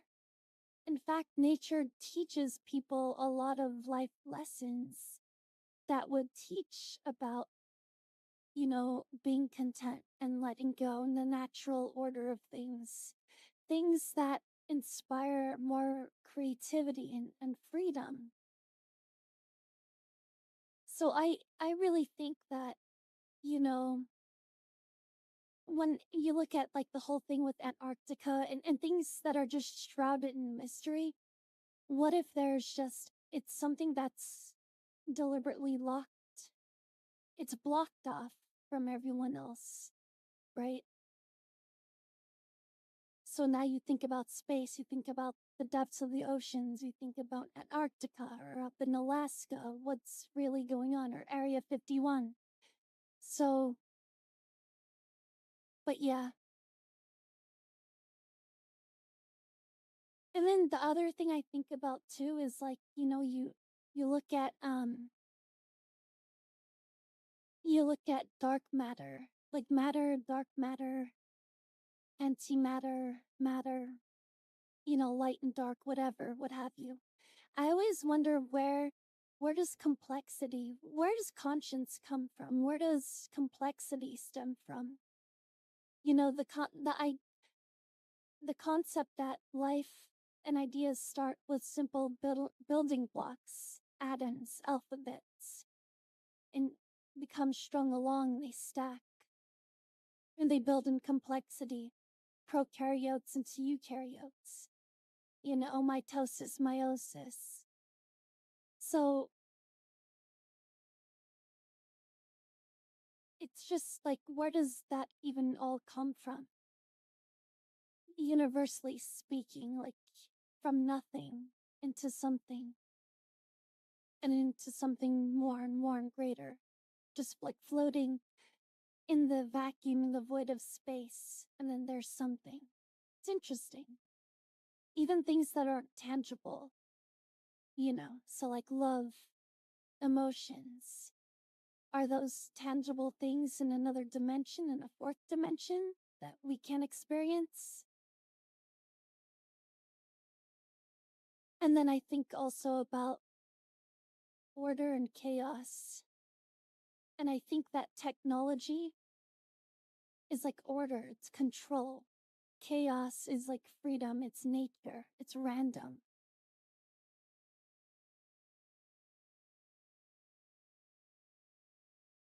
So definitely if there is no VR and there's no one world government, people, like society, is more likely to expand outward into the cosmos, I believe. Because that'd be like the next frontier, and that'd be the natural order of things. But I think that if we keep going in, like, into technology and virtual reality, we're gonna turn more into like cyberpunk kind of stuff and into like Matrix, whether it's by the control of AI or by our own kind. And then I wonder if that's more likely the case for other civilizations out there too. You can even think like when the Earth becomes uninhabitable for whatever reason, right? There can be all these different reasons, one way or another, why it becomes uninhabitable. There's like this one anime that was interesting to me where people would like upload their consciousness into the cloud and the servers would be on some physical colony, some like space station orbiting the Earth, and everyone's mind was basically in the cloud, and they were living out an existence in full virtual reality. And when there was something that needed to be done on Earth or handled, someone's like consciousness would get uploaded or downloaded into a cybernetic prosthetic body and like drop shipped onto the Earth.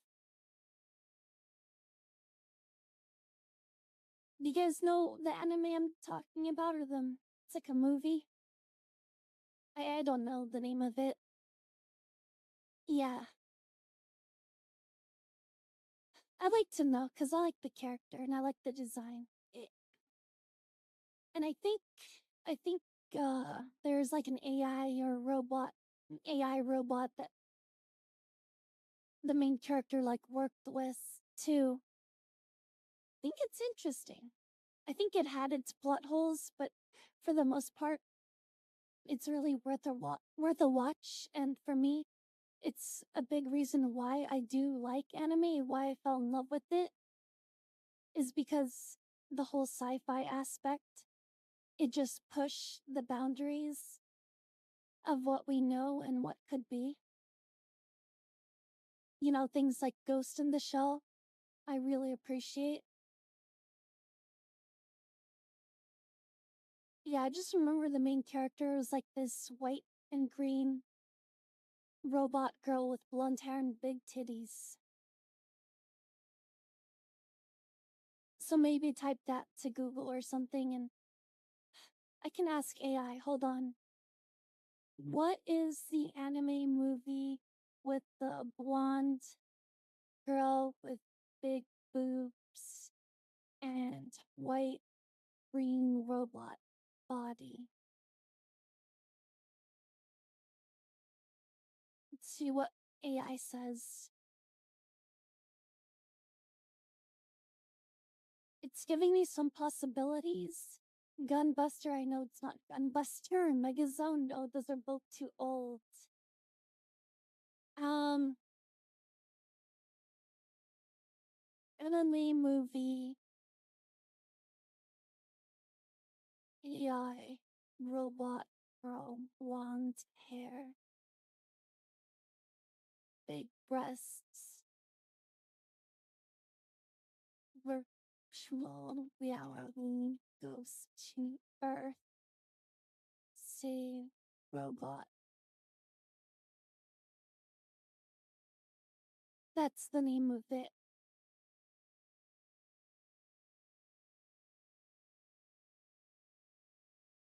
Yep.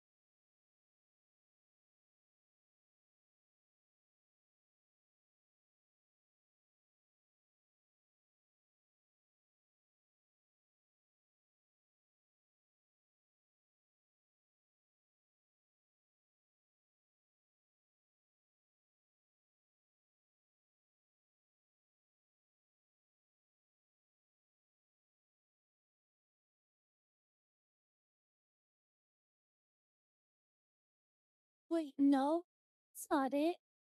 Jesus Christ. I just looked it up. That's not it.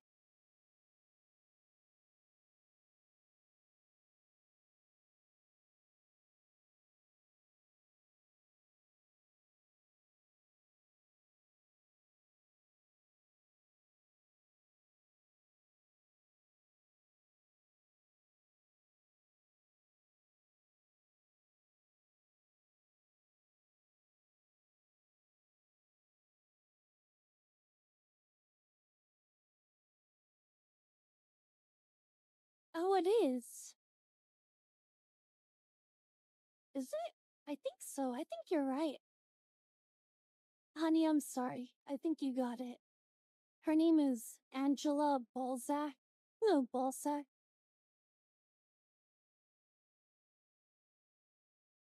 Yeah, that's the one. Oh my gosh, I like that one.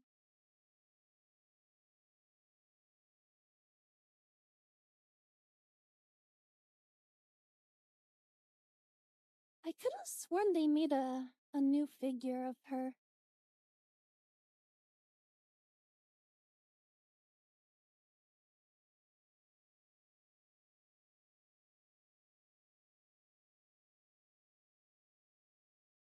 Yeah, they do have a couple nice ones. I actually really want a figure.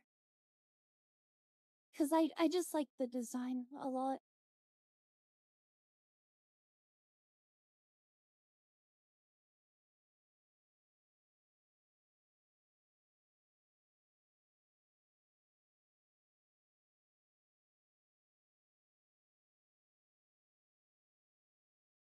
Expelled from paradise. summary.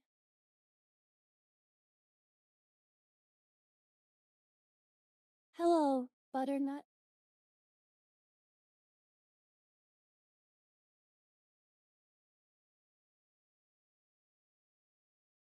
It says in the year 2400, humanity resides in Diva, a technologically advanced space station where individuals exist as digitized consciousness within a virtual reality utopia. Earth, ravaged by the nanohazard, is now a deserted wasteland inhabited by a small non-digitized population.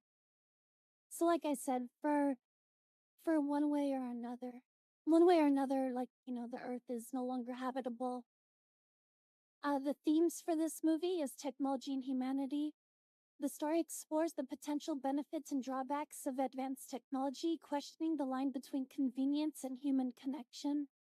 Choice and freedom. The film contrasts the controlled perfection of Diva with the harsh reality and freedom of physical existence, prompting viewers to consider the importance of choice and agency in shaping human experience. Adventure and discovery. The journey serves as an exploration of desolate Earth and the potential for growth and discovery beyond the known boundaries of Diva, which is, virtual reality. So, I mean, it's interesting because if you think about it, when we look at other planets, we want to see things, or, satellites orbiting, we want to see lights on the surface of a planet, things that would be signs of life. But it's like, it's all dark. And it's like, why? Even the other, like, Earth-like planets we've located. And I just think, like, yeah, think about it. Like, you just have something just hovering in space. And it doesn't need to be illuminated, per se, for any reason. So it just remains, like, dark. And that's where all the consciousness is. I also wonder, too, about the importance of freedom and agency. Like, one of my favorite things, and I always wanted to ask chat, is if there was an alien race and they stopped all wars on Earth and everything was just like, quality and peace and food and water for everyone, basically like utopian society. But the one thing that we can't do is, like, we can't expand out into space anymore. They're like, we're gonna make sure you guys take care of yourselves. We're gonna help take care of you. But you're stuck on this rock. That's our only conditions. Like, you cannot advance or expand anymore. You stay here. This is your home. It's like enforced peace. How many of you would be up for that? Basically. And you think about, war and fighting. It's like a very human thing, conflict. There's hardship. How can you have the highs without the lows? I mean, what is it, like, even the Nordic countries where they experience a higher quality of life? It tends to be very, like, mundane societies. Because everything is just, like, equal.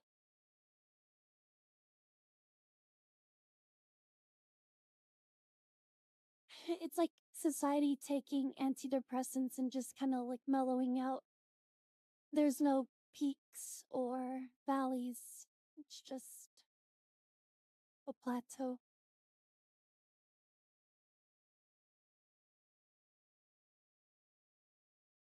Yeah. It's interesting.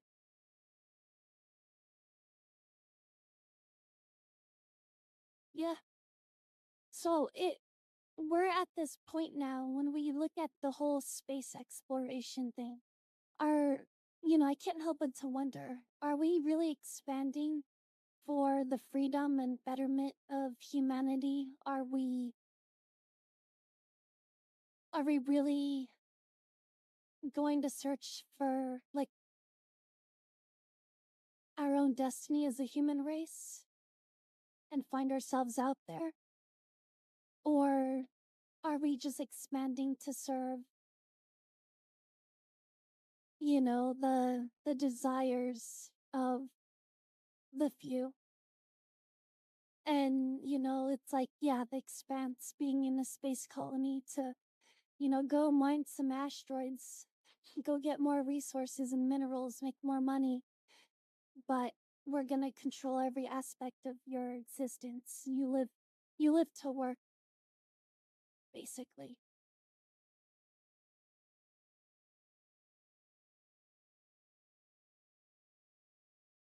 Interesting. Mm. Oh, the happy few, we happy few. I don't know if that ever came out to be a full-fledged game or if it was just like some weird cheap early access. Mhm.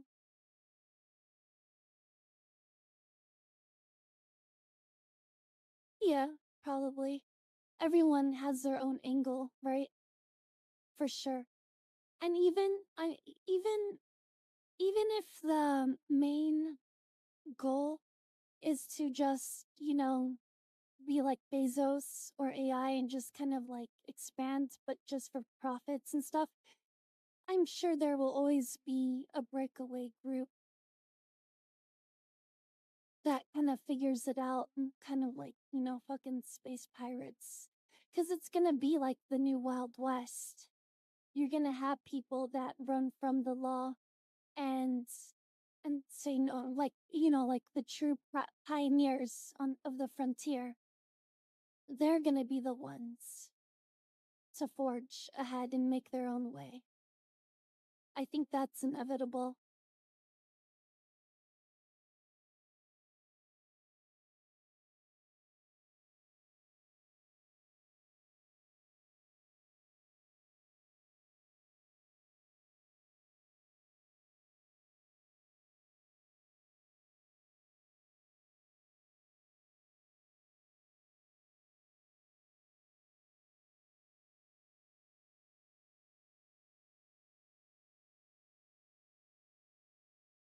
We'll all be dead though.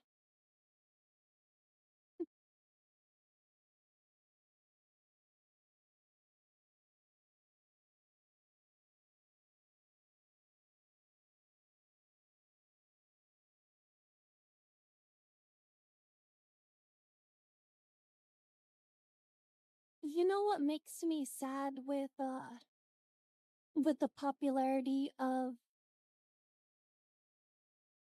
um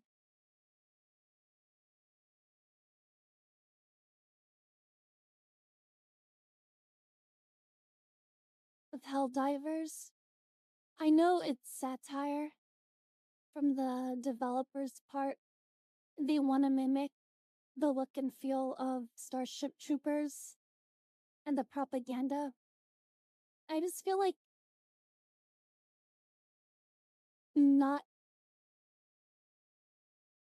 maybe not too many people are smart enough to realize that it is just satire and should be treated as such. And so it's like propaganda and they're like, yeah, freedom. But they're not saying it unironically. They actually mean it. Oh god.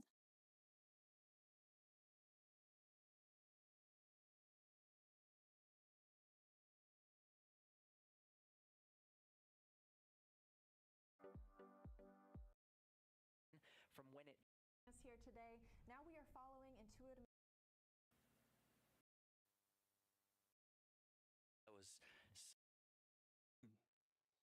This feat is a giant leap forward for all of humanity. Stay tuned. Wait, do they land people on it? kilometers from the lunar surface and about 20 minutes to powered descent initiation. If we're flying Central Time, Nova C will perform this maneuver to slow the vehicle's descent, then pitch over and scan the landing site for hazards, making any necessary corrections in the final burns to ensure a safe landing. We've highlighted 5 of the 6 NASA payloads so far throughout our broadcast today. Let's talk about during landing. Descent, so back to Josh and Gary. Or is it just a test? Thanks a lot for that, Leah. During that interview for folks at home, we did hear. Oh, it's just a test, right? Yeah, of course. Yeah, unmanned. I mean, surely they have to test it. You know, we haven't done it before, you know?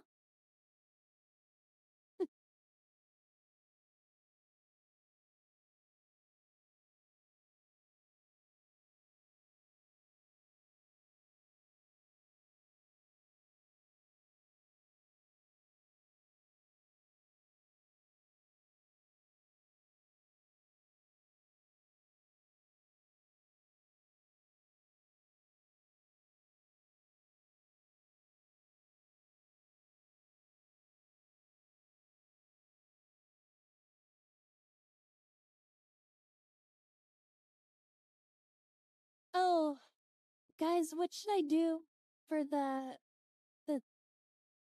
camera thing? Cause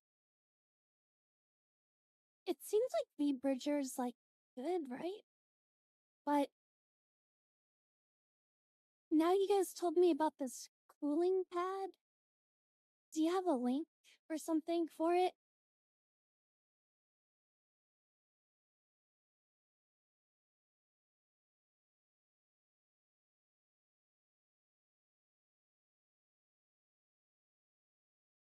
Oh, you did? It's compatible, right? With it's like a MagSafe thing, or it doesn't have to be. I can just plug it in. I think. Let me look at it. So,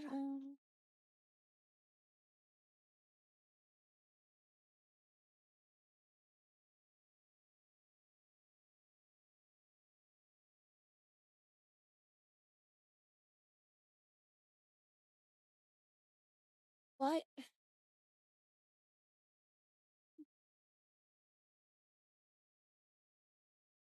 Um.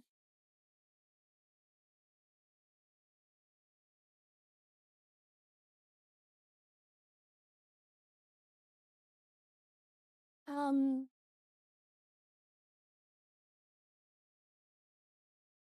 Do you? What?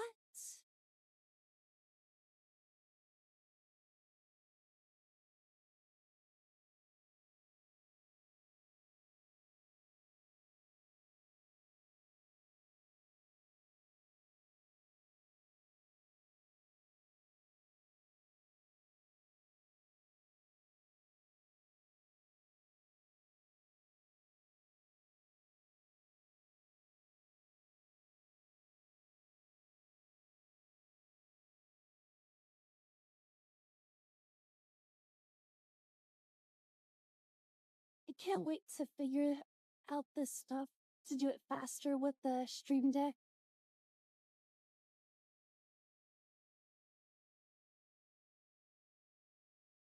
You guys want to see what Honey did?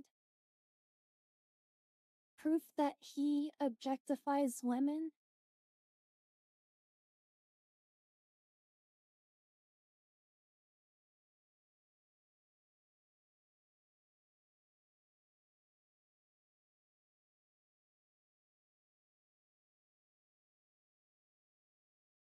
Kotobukiya Sosai Shoujo Teien. Koyomi Takanashi. Ryobo High School Winter Clothes Version. Plastic Model Kit. Chilling Phone Holder. You're not even an own-a-hole. You're a chilling phone holder.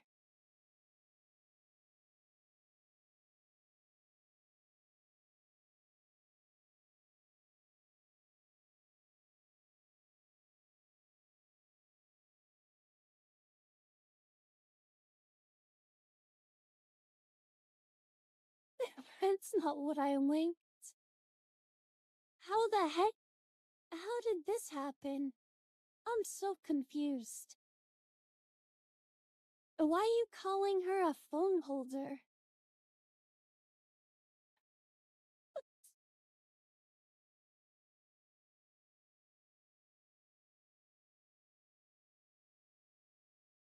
Interesting. Very interesting, honey.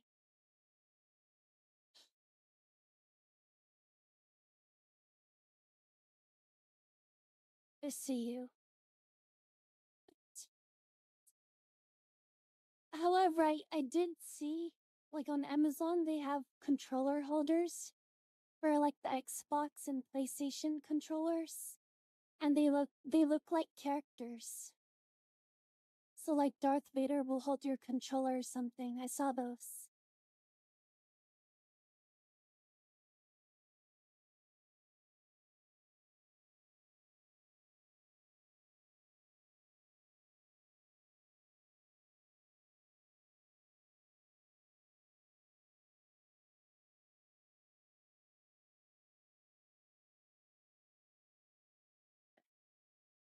Yeah, it linked me to the Cuddle figure. It's so weird. I'm gonna have to reject this. I'm sorry.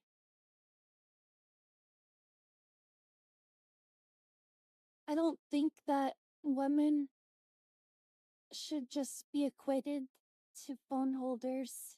I don't think that's right.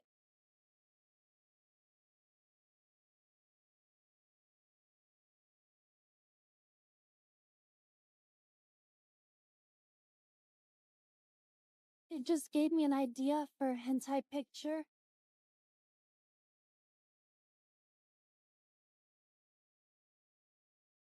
Like a naked anime girl just holding a giant phone.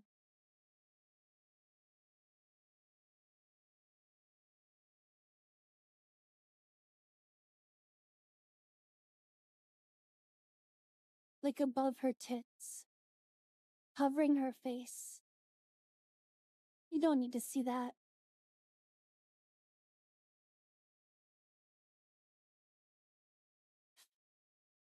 Just put her face as the background image of like the phone screen. It's like a giant face.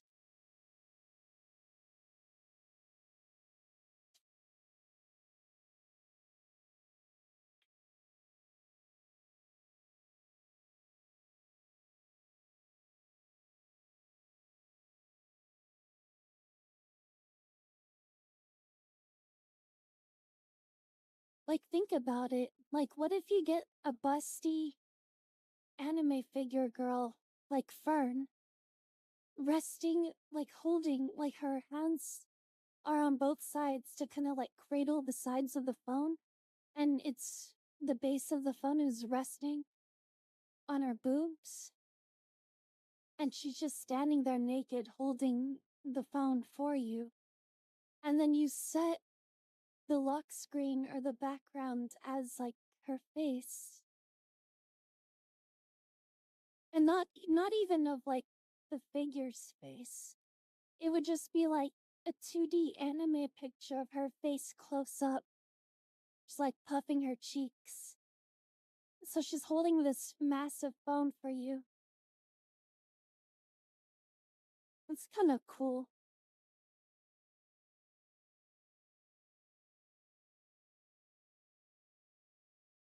It's like a whole product line, and you just like make figures like that. Oh, your phone died? I'm sorry. Holy crap! What is this? Wow, dude, there's ice? 5-layer cooling devices, 3-second cooling. Can I put my drink on that? I'm gonna let it hold my Capri Sun pouch. It's gonna chill it on demand. 1 hour test. Indoor temperature 24.6 degrees Celsius. Continuous use of mobile phone for 1 hour. No vibration and low noise. Enjoy the coolness quietly. Ulanzi.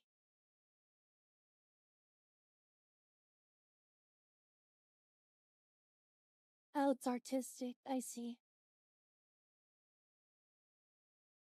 Have you guys used this kind of stuff? Or no?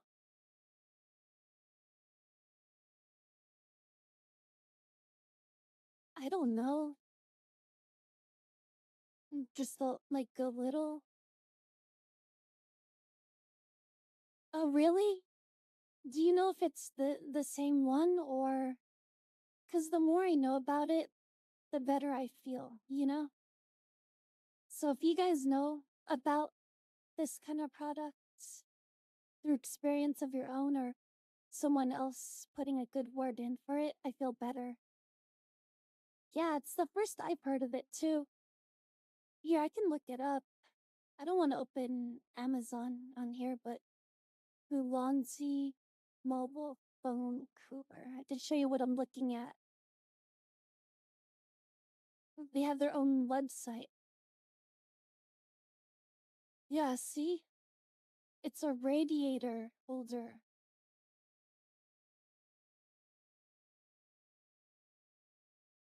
Air-cooled and ice magnetic dual channel efficient and quiet heat dissipation. And this works with the MagSafe thing? Or, I don't know. Ah! Mini RGB light? Maybe that's extra, I don't know.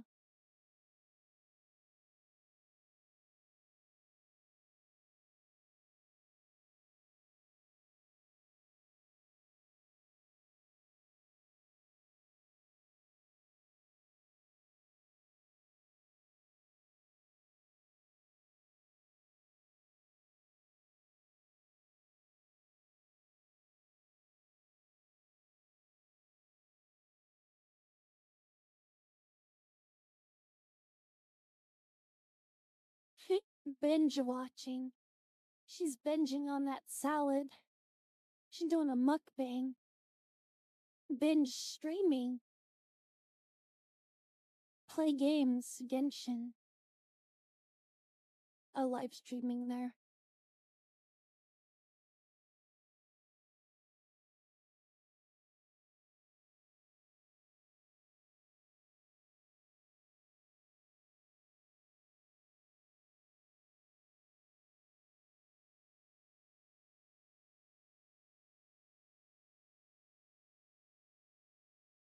Phone cooler holder. YouTube.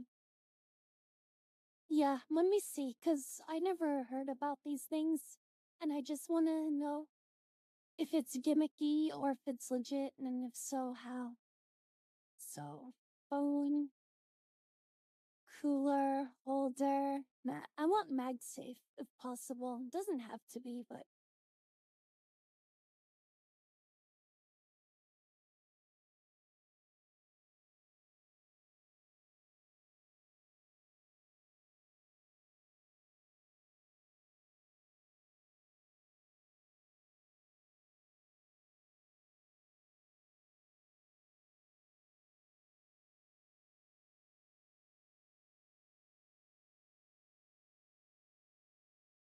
there's a razor one? No way.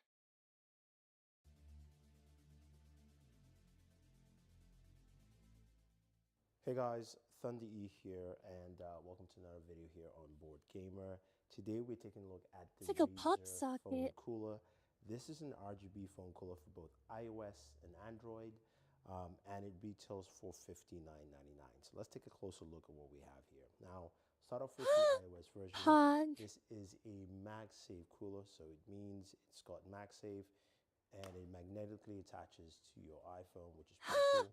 Whoa! Here, you've got also a MagSafe cooling right plate, there, see? and it's got a switch to turn it on and off. And this is powered by a USB Type-C port. This doesn't have any power built into the cooler itself, which means where's the stand for $60? Where's the stand? Now, it does come with a USB cable in the package with a USB-A to USB Type-C. This will not work with power directly from your iPhone. So you cannot attach a USB cable here and the lightning to your iPhone to power this up. You have to use the external source. And boom, once you connect it, it turns on. You have your chroma lights. It lights up pretty well. And it let's be real here. I'm not gonna be looking... Wait. Am I gonna be? No, hold on. No, I feel stupid now. Hold on. I'm thinking about this. The tracking, isn't it in the front of the phone? With the front camera? Or is it on the back camera? 'Cause I thought... No, I could have sworn every time I walked in, I saw the phone and it was always facing... Yeah, I'm sure I would have remembered that and made a joke about it. Yeah, it's the front facing. I'm like 80% sure. Yeah, so then, like, to be fair, this is a stupid feature because I'm not going to be staring at this, like, ever, you know? It's cool, but it's dumb. It does have a fairly noticeable sound, which kind of goes like this. So how cool does the cooling area actually get on the Razer phone cooler? Well, right. You will see temperatures up to about 45 degrees, or as low as 45 degrees, if you ask me. So this is on the MagSafe version, and on the Android version, we should still see similar temperatures. It's about 47. Apple superior. So look at that. That's how low it can iPhone get superiority, let's go. So you're probably wondering, okay, what are the benefits of having this cooler, especially one that has MagSafe connectivity to your iPhone 12 and 13, you know, the whole line. Now, gaming without a cooler and playing Genshin Impact. Oh my god, was that Genshin? That was a good shit. Sometimes it goes higher to about 115 degrees. Oh my god. With the There cooler it is. on, those temperatures actually do change quite drastically. The highest temperatures were about 97 degrees off to the back of the device. And the I hottest can part of the stream device is Genshin actually from the my top phone. right-hand corner, and the temperatures there were about 110. So I've seen records of like 117. This area is about 97 degrees, so you're definitely getting that much cooler effect on the device in terms of. What the fuck? Not you too, sassy. First it was... Oh my god. Just running cool. Okay. And you will see that with. You know, I used to game on my phone. You know, like all the other ethos out there. And I used to be like, I'm a gamer girl. I play Angry Birds and Flappy Bird and Plants vs. Zombies. You know, I used to be one of those.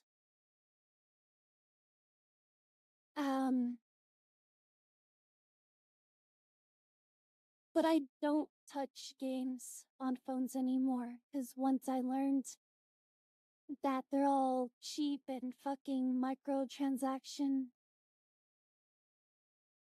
Yeah, Plants vs. Zombies is fun.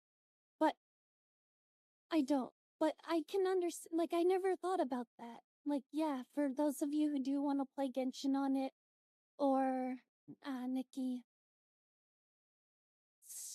I never thought about how hot it could get. Your gameplay experience noticeably, especially playing games like Genshin Impact. Also, that should help improve the processor performance and giving you longer gameplay times at 60 FPS when playing a game like that. Now, let's take a look at the Android version. Now, we do have our Galaxy S21 Ultra here. And the Android version actually has a clamp that clamps onto the device. External, I don't the care. same roughly 10 degrees for temperature drops on this. I will say though that in terms of the fan speed, Wait, it so feels it a little works or it slower doesn't work? than when you have directly powered to a power source, because of course you're drawing more power from a power source, but you definitely can do that. And now if you're wondering, can you use the Android version on your iPhone? Yes, because you have the clamps, you can put it on your iPhone and it will still work. It's a very direct process.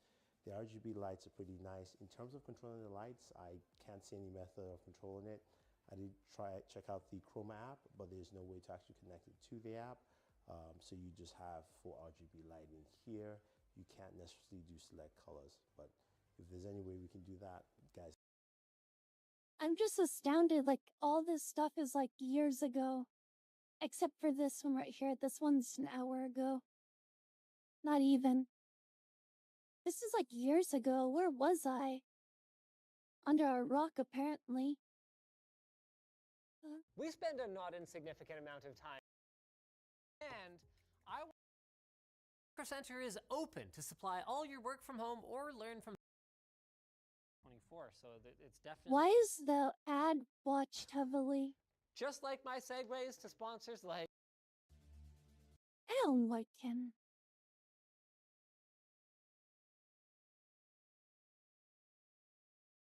Oh, look at that cold spot on the back of the iPhone! 26 degrees! This is hands down the best phone for gaming. Of course, the iPhone 13 Pro. And I say that for two different reasons. First of all, it's got the fastest mobile chip out there. I have the 13 mini. Is that good for gaming? I don't know the difference between Pro and Mini in terms of, like, processing or graphics, or I don't know. Like I said, I don't use phones to play games with.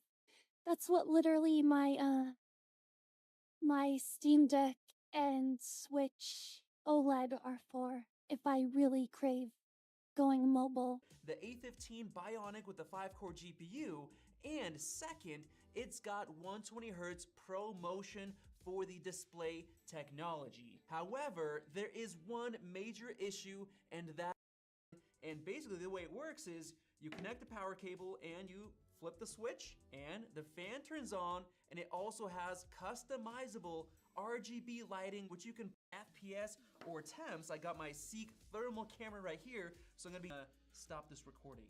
All right, it's only been 3 minutes, but I already feel the back of the phone getting pretty hot, definitely getting hot, and now, whoo, let's get this guy. Now I'm sticking to a pretty consistent 60 ever since I felt that heat in the back, so it's not looking good. I mean, imagine you buy this phone expecting to play games at 120 FPS, and you can't. Do you guys ever let your phone get hard? I mean, not hard. Maybe that too. Never mind.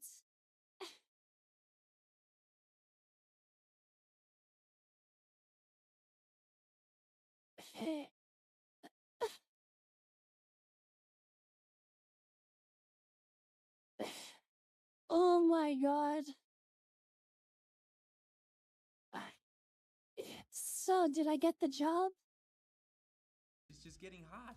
All right, so it's almost been 10 minutes, and man, the back of the phone is...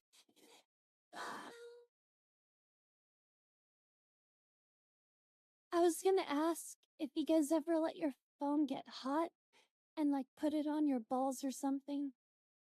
really hot, but it is still jumping between 60 and 120 on that chart, so not too bad. But I am seeing it now dip a little bit, sometimes even to like 57, but then it jumps back to 120. It makes no sense. Honestly, I don't know why it can't fluctuate in between 120 and 60. It just jumps straight up and down. It's kind of weird. Yeah, just the back of checking. this phone is really hot right now. And there you go. It's been exactly 10 minutes, so I'm gonna go ahead and stop this recording. Oh, and just like that, I don't know if you guys just saw that, the display just dimmed after our testing finished. So wow, it dimmed quite a bit too. I don't know if you could tell, but definitely dimmed. So right now I'm gonna test out the heat on the back with my thermal camera on When you're masturbating furiously while watching porn, but your phone's getting so hot that it gets too hot to hold. So you're like, ouch, because you burn like the palm of your hand and you accidentally drop it and it lands on your dick. This iPhone, so let's go ahead and record this. As you guys can see, we have a hot spot right over there, 43 degrees Celsius. That must be where the A15 is at, because man, that is hot. And now it's time to put on the Razer phone cooler right in the back. As easy as that with MagSafe. Let's flip that switch. There you go, it's on. And I don't know if you guys can hear that fan, I wish. but it is pretty loud. The things I would let's see do if with it's the doing anything. dick I if just I got had in, just one. started recording. 148, so 10 Life would minutes be from now, so wonderful. I'm gonna stop this measurement and testing, and I can already feel If a little I bit of only wind had from a that dick. cooler. It's working pretty well. There you go, we're up to 120. I need to make up a Oh, song and for even that with the cooler, it just dropped down back to 60. from I did not expect Wizard that. of Oz. It's like I got this cooler on, it's not overheating. Why is it going down to 60? It makes no sense. Okay, there you go, 120. So it stayed up at 120 for a good amount of time, but then it jumped back down again. Doesn't make sense, like why it keeps going back. I guess the real test is gonna be when we examine the chart. Right after this is done, I'm gonna take a look at that chart and see if we get a higher average FPS. That's gonna be the real, I guess, proof of this working or not. Okay, that was a long stretch of 60, back to 120 again. So far, guys, I'm not impressed. I'm looking at this chart, still staying at 60 for a good minute. Man, now it's back to 120, pretty decent. Staying at 120, oh, never mind. So it's been about 6 minutes, and there is a huge difference that I'm noticing. The phone is nowhere near as hot. Like literally, it's barely warm because of this cooler. This is actually very surprising, and it seems to be working extremely well. However, just something is wrong with the FPS. Like just stays at 60 for extended periods of time, even though the phone doesn't feel even warm. So I don't know what's going on here. Man, this definitely feels cool. So one thing I know for sure is if you had issues with dimming or overheating before, you're not gonna have them right now. Yeah, guys, it's been almost 10 minutes. The phone feels really cool. I'm impressed. All right, there you go. It has been 10 minutes, so I'm gonna go ahead. Look at that, I got a cold hotspot is finally getting a little bit warmer from 43 to 36, the hottest spot. That is so impressive. This little thing, let's see that. Look how cold the back of the cooler is. 10 degrees.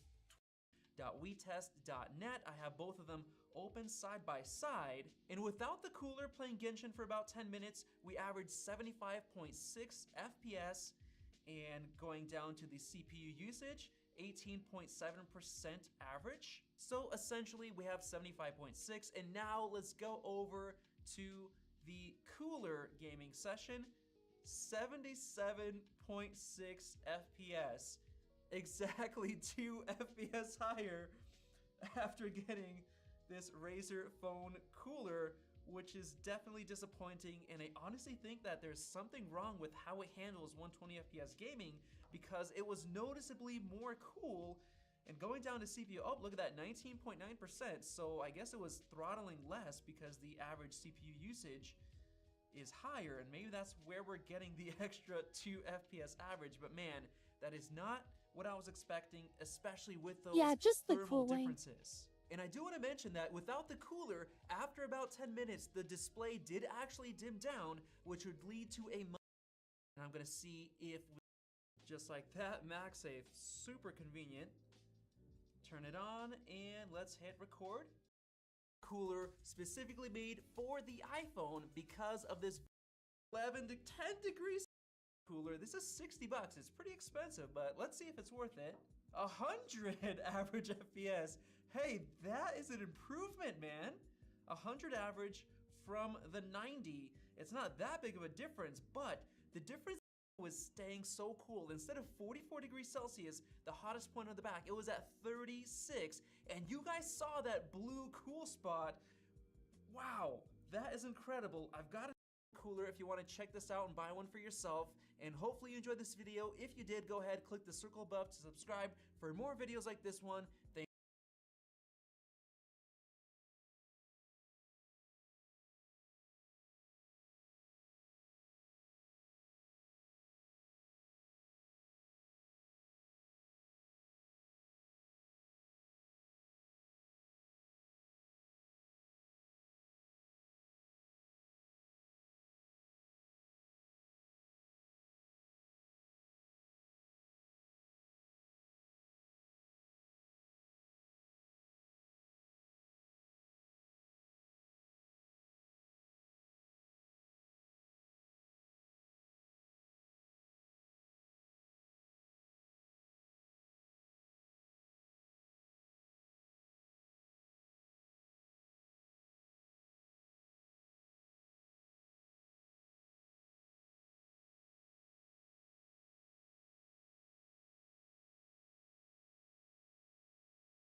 fine. Yeah, melt her tits off.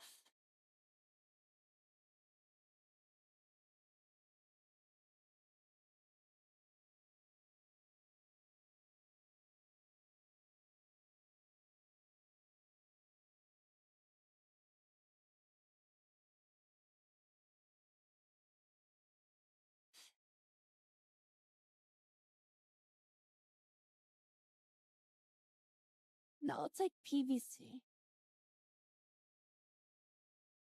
Welcome to the. This allows the cooler to draw heat from the phone's back panel and expel it to the outside, keeping internal temperatures in check and phone and battery. Ordinary fan cooling.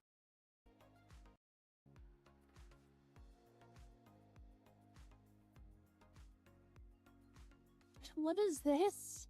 Oh, is that okay? It's ice? What?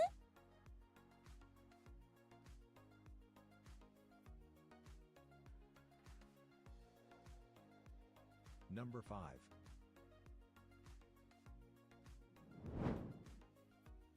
This cell phone cooler can cool down your phone from.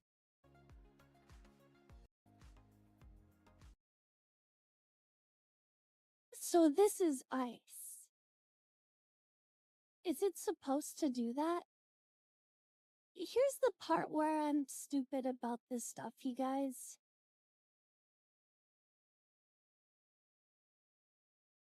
Like, is it supposed to...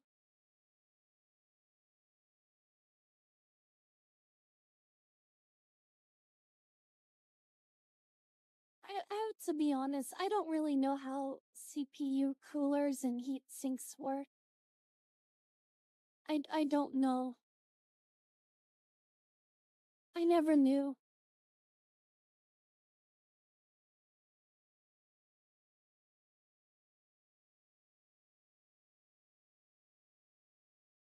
Like, this is just a fan, right? That's a drone.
Tell for sure I don't want it to mess up my phone.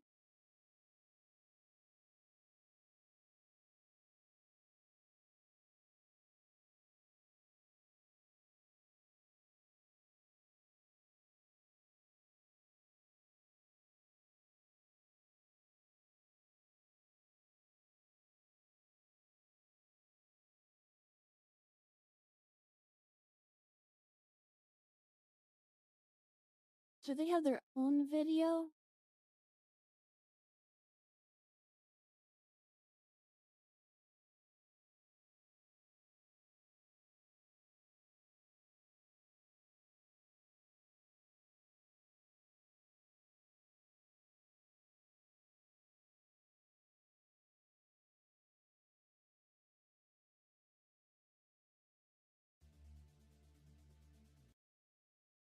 With power direct on the with your game. Connect this from one device into your iPhone to power this up. You have to use the external source, and boom, once you connect it, it turns on. You have your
Okay.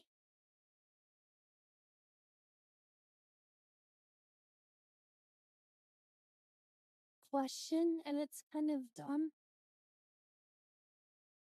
If it's proven to only cool this spot, how come they don't make ones that are as big as phones to cool the whole phone? Why is it only just this spot?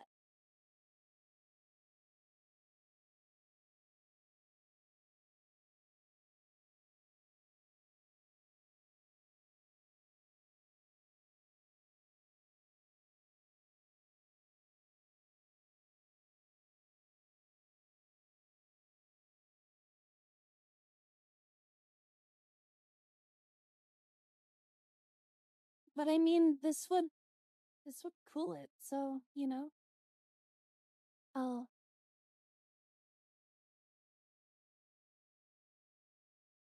I see. You guys are so smart with technology. Can you help me set up stuff for no, just kidding. For stream? No, I like it, I think. I mean, yeah. The other one would be like the webcam would be the cheaper route, I think, but I think this would be okay. I can use my phone. What I do notice is that I can't use the phone obviously while I stream. Like, even if I exit out, it freezes the app.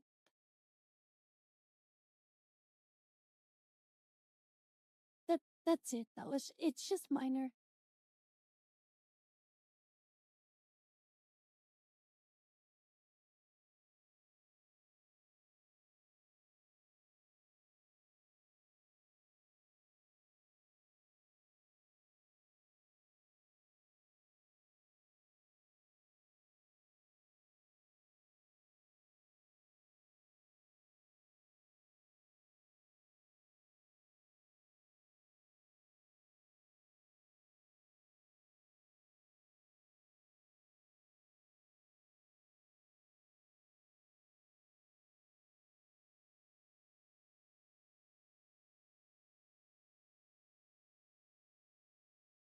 Yeah, I got a budget one, like a no name, during the pandemic.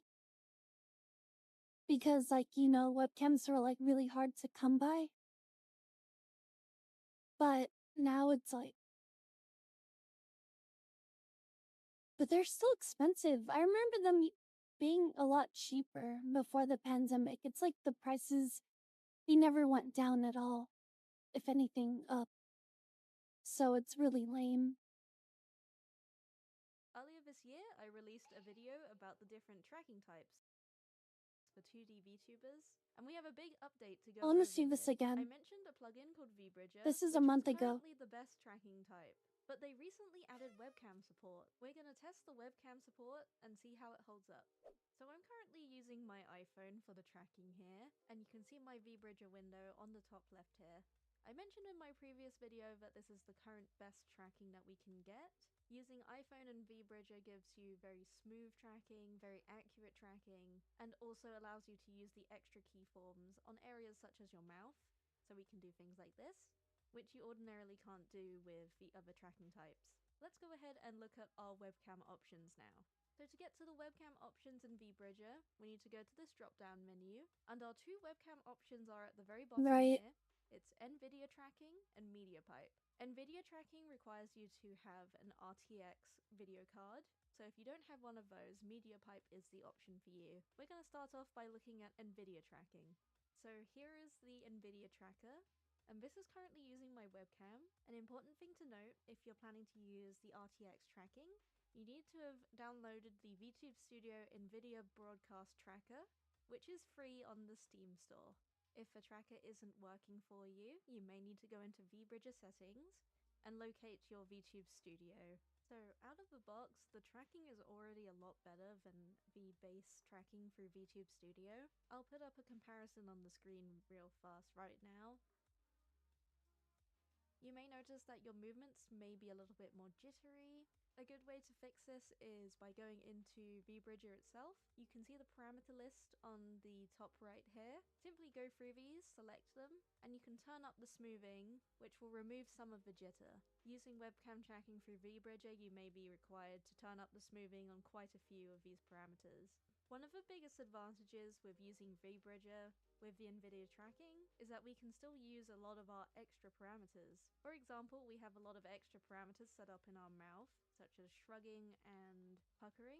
And good news for my glasses users out there, I'm currently wearing my glasses right now, and as you can see, there's not really any difference between when I wasn't wearing my glasses and when I'm currently using my glasses. It's kind of wild to see webcam tracking with completely lossless quality for glasses users. Next up, let's take a little look at MediaPipe. You don't need to download anything extra to use MediaPipe through VBridger, so this should just work straight out of the box. One thing I'm noticing right off the bat is that my eyes are behaving a little bit funky and my eyebrows as well. If you are planning to use MediaPipe and these things bother you, you can link your eyebrows and your eye movements together so that they're not looking a little bit lopsided all the time. Another big thing I do notice as well is that my mouth tracking is not as good as the other two. There is a easy fix for this, however, which I'll go over in just a moment. And much like with the RTX tracking, you are going to have to turn up the smoothness on the parameters here. However, much like the RTX tracking, the big advantage we do have here is that we can use our extra parameters again, so we can do all the fancy things with our mouth.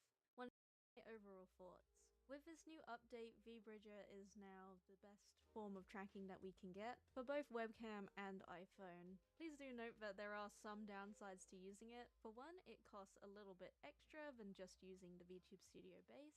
It will be an extra window to run whilst you're using your tracking, which might make things a little bit more messier on your PC or may slow things down on lower end PCs. Plus, one of the main benefits of VBridger being the extra parameters means a little bit more work on your end or your rigger's end to get all of those extra parameters set up. My Ko-Fi membership, please do subscribe to the channel.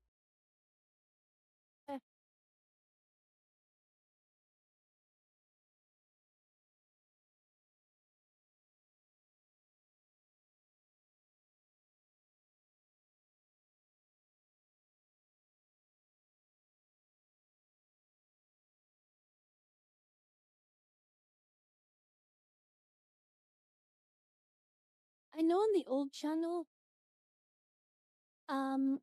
we used iPhone with VBridger, and it's like the best combo on the market.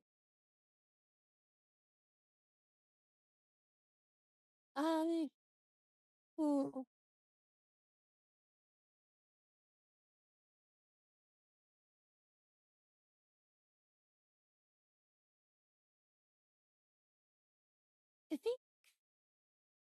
I think maybe just the webcam, right? It's cheaper. Yes.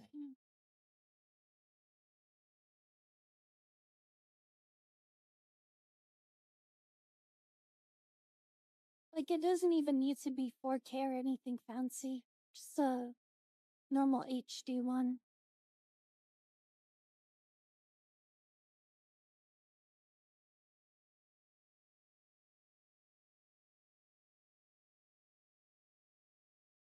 Yeah.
I don't know if...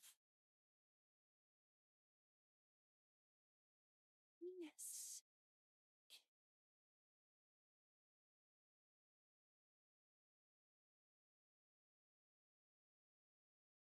I'm gonna look and see if I could find a deal on something and just order it now so I can expedite it. Because if I put it on Throne, it takes a while for it to be like completed, and then once it is, it takes a while for Throne to even do anything about it and order it, you know, and ship, you know. So I want to expedite this. And also, yeah, I can find a deal. So yeah, I think I'm gonna hop off, you guys, and do that right now because I need to figure this out. It feels lame without a model. Yeah. Alright, for sure. And thank you guys. Thank you for helping me, and thank you for telling me about the cooler and the cooler stand. Like, it definitely gives me options to work with. You know, the more options, the better. So yeah. Alright, you guys, take care. Alright. Yeah, I'm not going anywhere. I'm gonna be on here all day, but yeah, for sure. Alright, bye-bye.